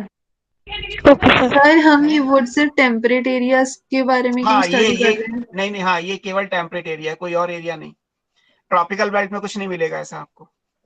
Sir tropical areas में वुड ही नहीं होती क्या? नहीं नहीं, ट्रॉपिकल में तो सारे साल ग्रो होती है। अच्छा ट्रॉपिकल के हाँ, अंदर तो ठीक सीजन है वेल ठीक है। डिफाइंड है ना। हमारे लिए समर में भी टेम्परेचर 50 से ऊपर भी जाएगा तो भी 45 तक एंजाइम काम करते हैं। 50 से ऊपर जाता भी है तो डेजर्ट वगैरह में जाता है, वहां ट्री होते नहीं। और माइनस में जाने का तो कोई मतलब ही नहीं है ना। जो भी यस रहेगा वो इसी यस। बीच में रहेगा, 10 डिग्री सेंटीग्रेड से 40-45 डिग्री सेंटीग्रेड के बीच में। तो हमारे लिए तो समर विंटर ऑटम स्प्रिंग पूरे साल भर ग्रोथ होती है। हमारे लिए ऐसा नहीं दिखाई देगा, ये आपको केवल उन ट्री में दिखाई देगा जो टेम्परेट एरिया में ग्रो करते हैं। जैसे पाइनस का, चीड़ का पेड़ देखिए आप, या देवदार का कट करके देखिए, उसमें मिलेगा। अगर आप उसमें कहें कि शीशम के ट्री में देखेंगे, यूकेलिप्टस में देखेंगे तो नहीं दिखाई देगा, है ना। इन दोनों को एक एक एक करके मिला के, चाहे आप पहले ऑटम ले लो फिर स्प्रिंग ले लो, फिर ऑटम फिर स्प्रिंग, फिर ऑटम फिर स्प्रिंग, या spring autumn spring autumn spring autumn, कुछ एक में लेना है। एक स्प्रिंग वुड और एक ऑटम वुड, इन दोनों को मिला के आप बोलते हैं एनुअल रिंग, क्योंकि एक साल में एक स्प्रिंग और एक ऑटम आएगा। तो एक ऑटम और एक स्प्रिंग को मिला के क्या बोला जाता है? एनुअल रिंग बोला जाता है ना। ये ऑल्टरनेट आएंगे, स्प्रिंग ऑटम स्प्रिंग ऑटम, क्योंकि ऑब्वियस सी बात है, ये एनुअल रिंग हो गया। ऐसी एनुअल रिंग को काउंट करके आप ट्री की अप्रोक्सीमेट एज पता कर सकते हैं। Determination of approximate age of the tree by counting its annual ring is called, इसको एक नाम दिया गया है, इसको बोलते हैं, इस ब्रांच को बोलते हैं dendrochronology.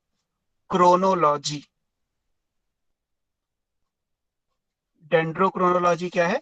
That is the counting of annual rings to determine the approximate age of the tree. क्योंकि एक साल में एक ऑटम एक स्प्रिंग बनेगा। आपने एक ट्री को कट किया, जैसे मान लीजिए मैंने ये ट्री को कट कर दिया, अब मैंने ये काउंट कर ली 1 2 3 4 5 6 7 8 9 10, तो मैं बोला कि लगभग 10 साल पुराना ट्री है, क्योंकि ये तो फिक्स है कि एक साल में एक ही रिंग बनेगी, एक साल में दो सर तो बन नहीं लगभग सकती क्यों ना। बोला, एक्यूरेट क्यों नहीं बोला?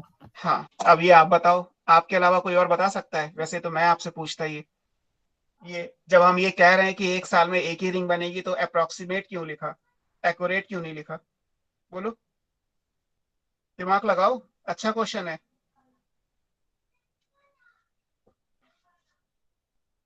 नहीं, सर क्योंकि कुछ टाइम में वो उसकी प्राइमरी ग्रोथ भी होगी ना, उसके बाद ही तो होगी। हाँ, क्योंकि हमें प्राइमरी ग्रोथ में कितने साल प्लांट ने लगाए वो नहीं पता चल रहा। This is the right answer. हम केवल सेकेंडरी ग्रोथ के साल पता कर सकते हैं, प्राइमरी ग्रोथ के नहीं पता कर सकते। तो अगर मान लीजिए 15 रिंग दिखाई दे रही है तो लगभग 15 साल है, बेसिकली वो 17-18 साल का होगा, क्योंकि शुरू के 3-4 साल जब ग्रोथ हुई होगी प्राइमरी ग्रोथ, तो उसकी तो कोई एनुअल रिंग नहीं बनती ना, उसको तो नहीं पता कर सकते, इसीलिए अप्रोक्सीमेट एज है ना। आपका क्वेश्चन भी आपने दिया, आप में से किसी ने पूछा और आंसर भी आपने दिया। इट्स अ गुड हैबिट कि आप खुद भी क्वेश्चन पूछो और खुद ही आप में से कोई और उसका आंसर दे, है ना, बिकॉज ये सब चीजें मेडिकल एग्जाम के लिए बहुत इंपॉर्टेंट होती है ना, दिमाग खोलना जरूरी है। हर चीज लिखने से याद करोगे तो केवल वो क्वेश्चन हो पाएंगे जो सीधे सीधे पूछ लिए जाएंगे, जरा सा क्वेश्चन घुमा देंगे तो फिर आपने दिमाग तो यूज किया ही नहीं किसी चीज में, तो ऐसे क्वेश्चंस नहीं कर पाओगे। ठीक है, अगली क्लास में हम इसी वुड को आगे एक्सटेंड करेंगे। ये तो हमने सीजन के हिसाब से वुड बनाया, आगे किसी और तरीके से वुड पढ़ेंगे। अगली क्लास में खत्म हो जाएगा चैप्टर ये। सर हाँ बोलो बेटा, सर बोलो। सर ये समझ नहीं आया कि टाइम के साथ प्राइमरी और सेकेंडरी जाइलम क्रश क्यों हो जाएंगे? जाइलम नहीं क्रश हुआ बेटा, फ्लोएम क्रश हुआ। देखो सॉरी, फ्लोएम क्यों क्रश हो जाएंगे? क्योंकि फ्लोएम तो हर साल बन रहा है, क्या करोगे इकट्ठा करके? फ्लोएम का केवल एक ही काम है, फूड स्टोरेज करना और फूड को ट्रांसपोर्ट करना। Yes sir. तो जब हर साल बन ही रहा है तो पुराने वाले की क्या जरूरत है आपको? लेकिन जाइलम की जरूरत है। क्यों जरूरत है जाइलम की पुराने वाले की? जाइलम भी हर साल बन रहा है। आप कहें कि सर पुराने वाले जाइलम की क्या जरूरत है? जाइलम की जरूरत इसलिए बिकॉज जाइलम में 3 चीजें डेड हैं।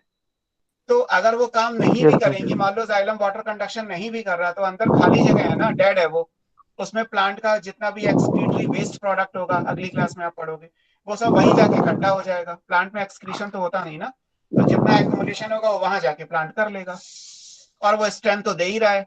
जाइलम है भी सेंटर में, सेंटर से अगर प्लांट को खाली कर दोगे तो वैसे ही कमजोर हो जाएगा।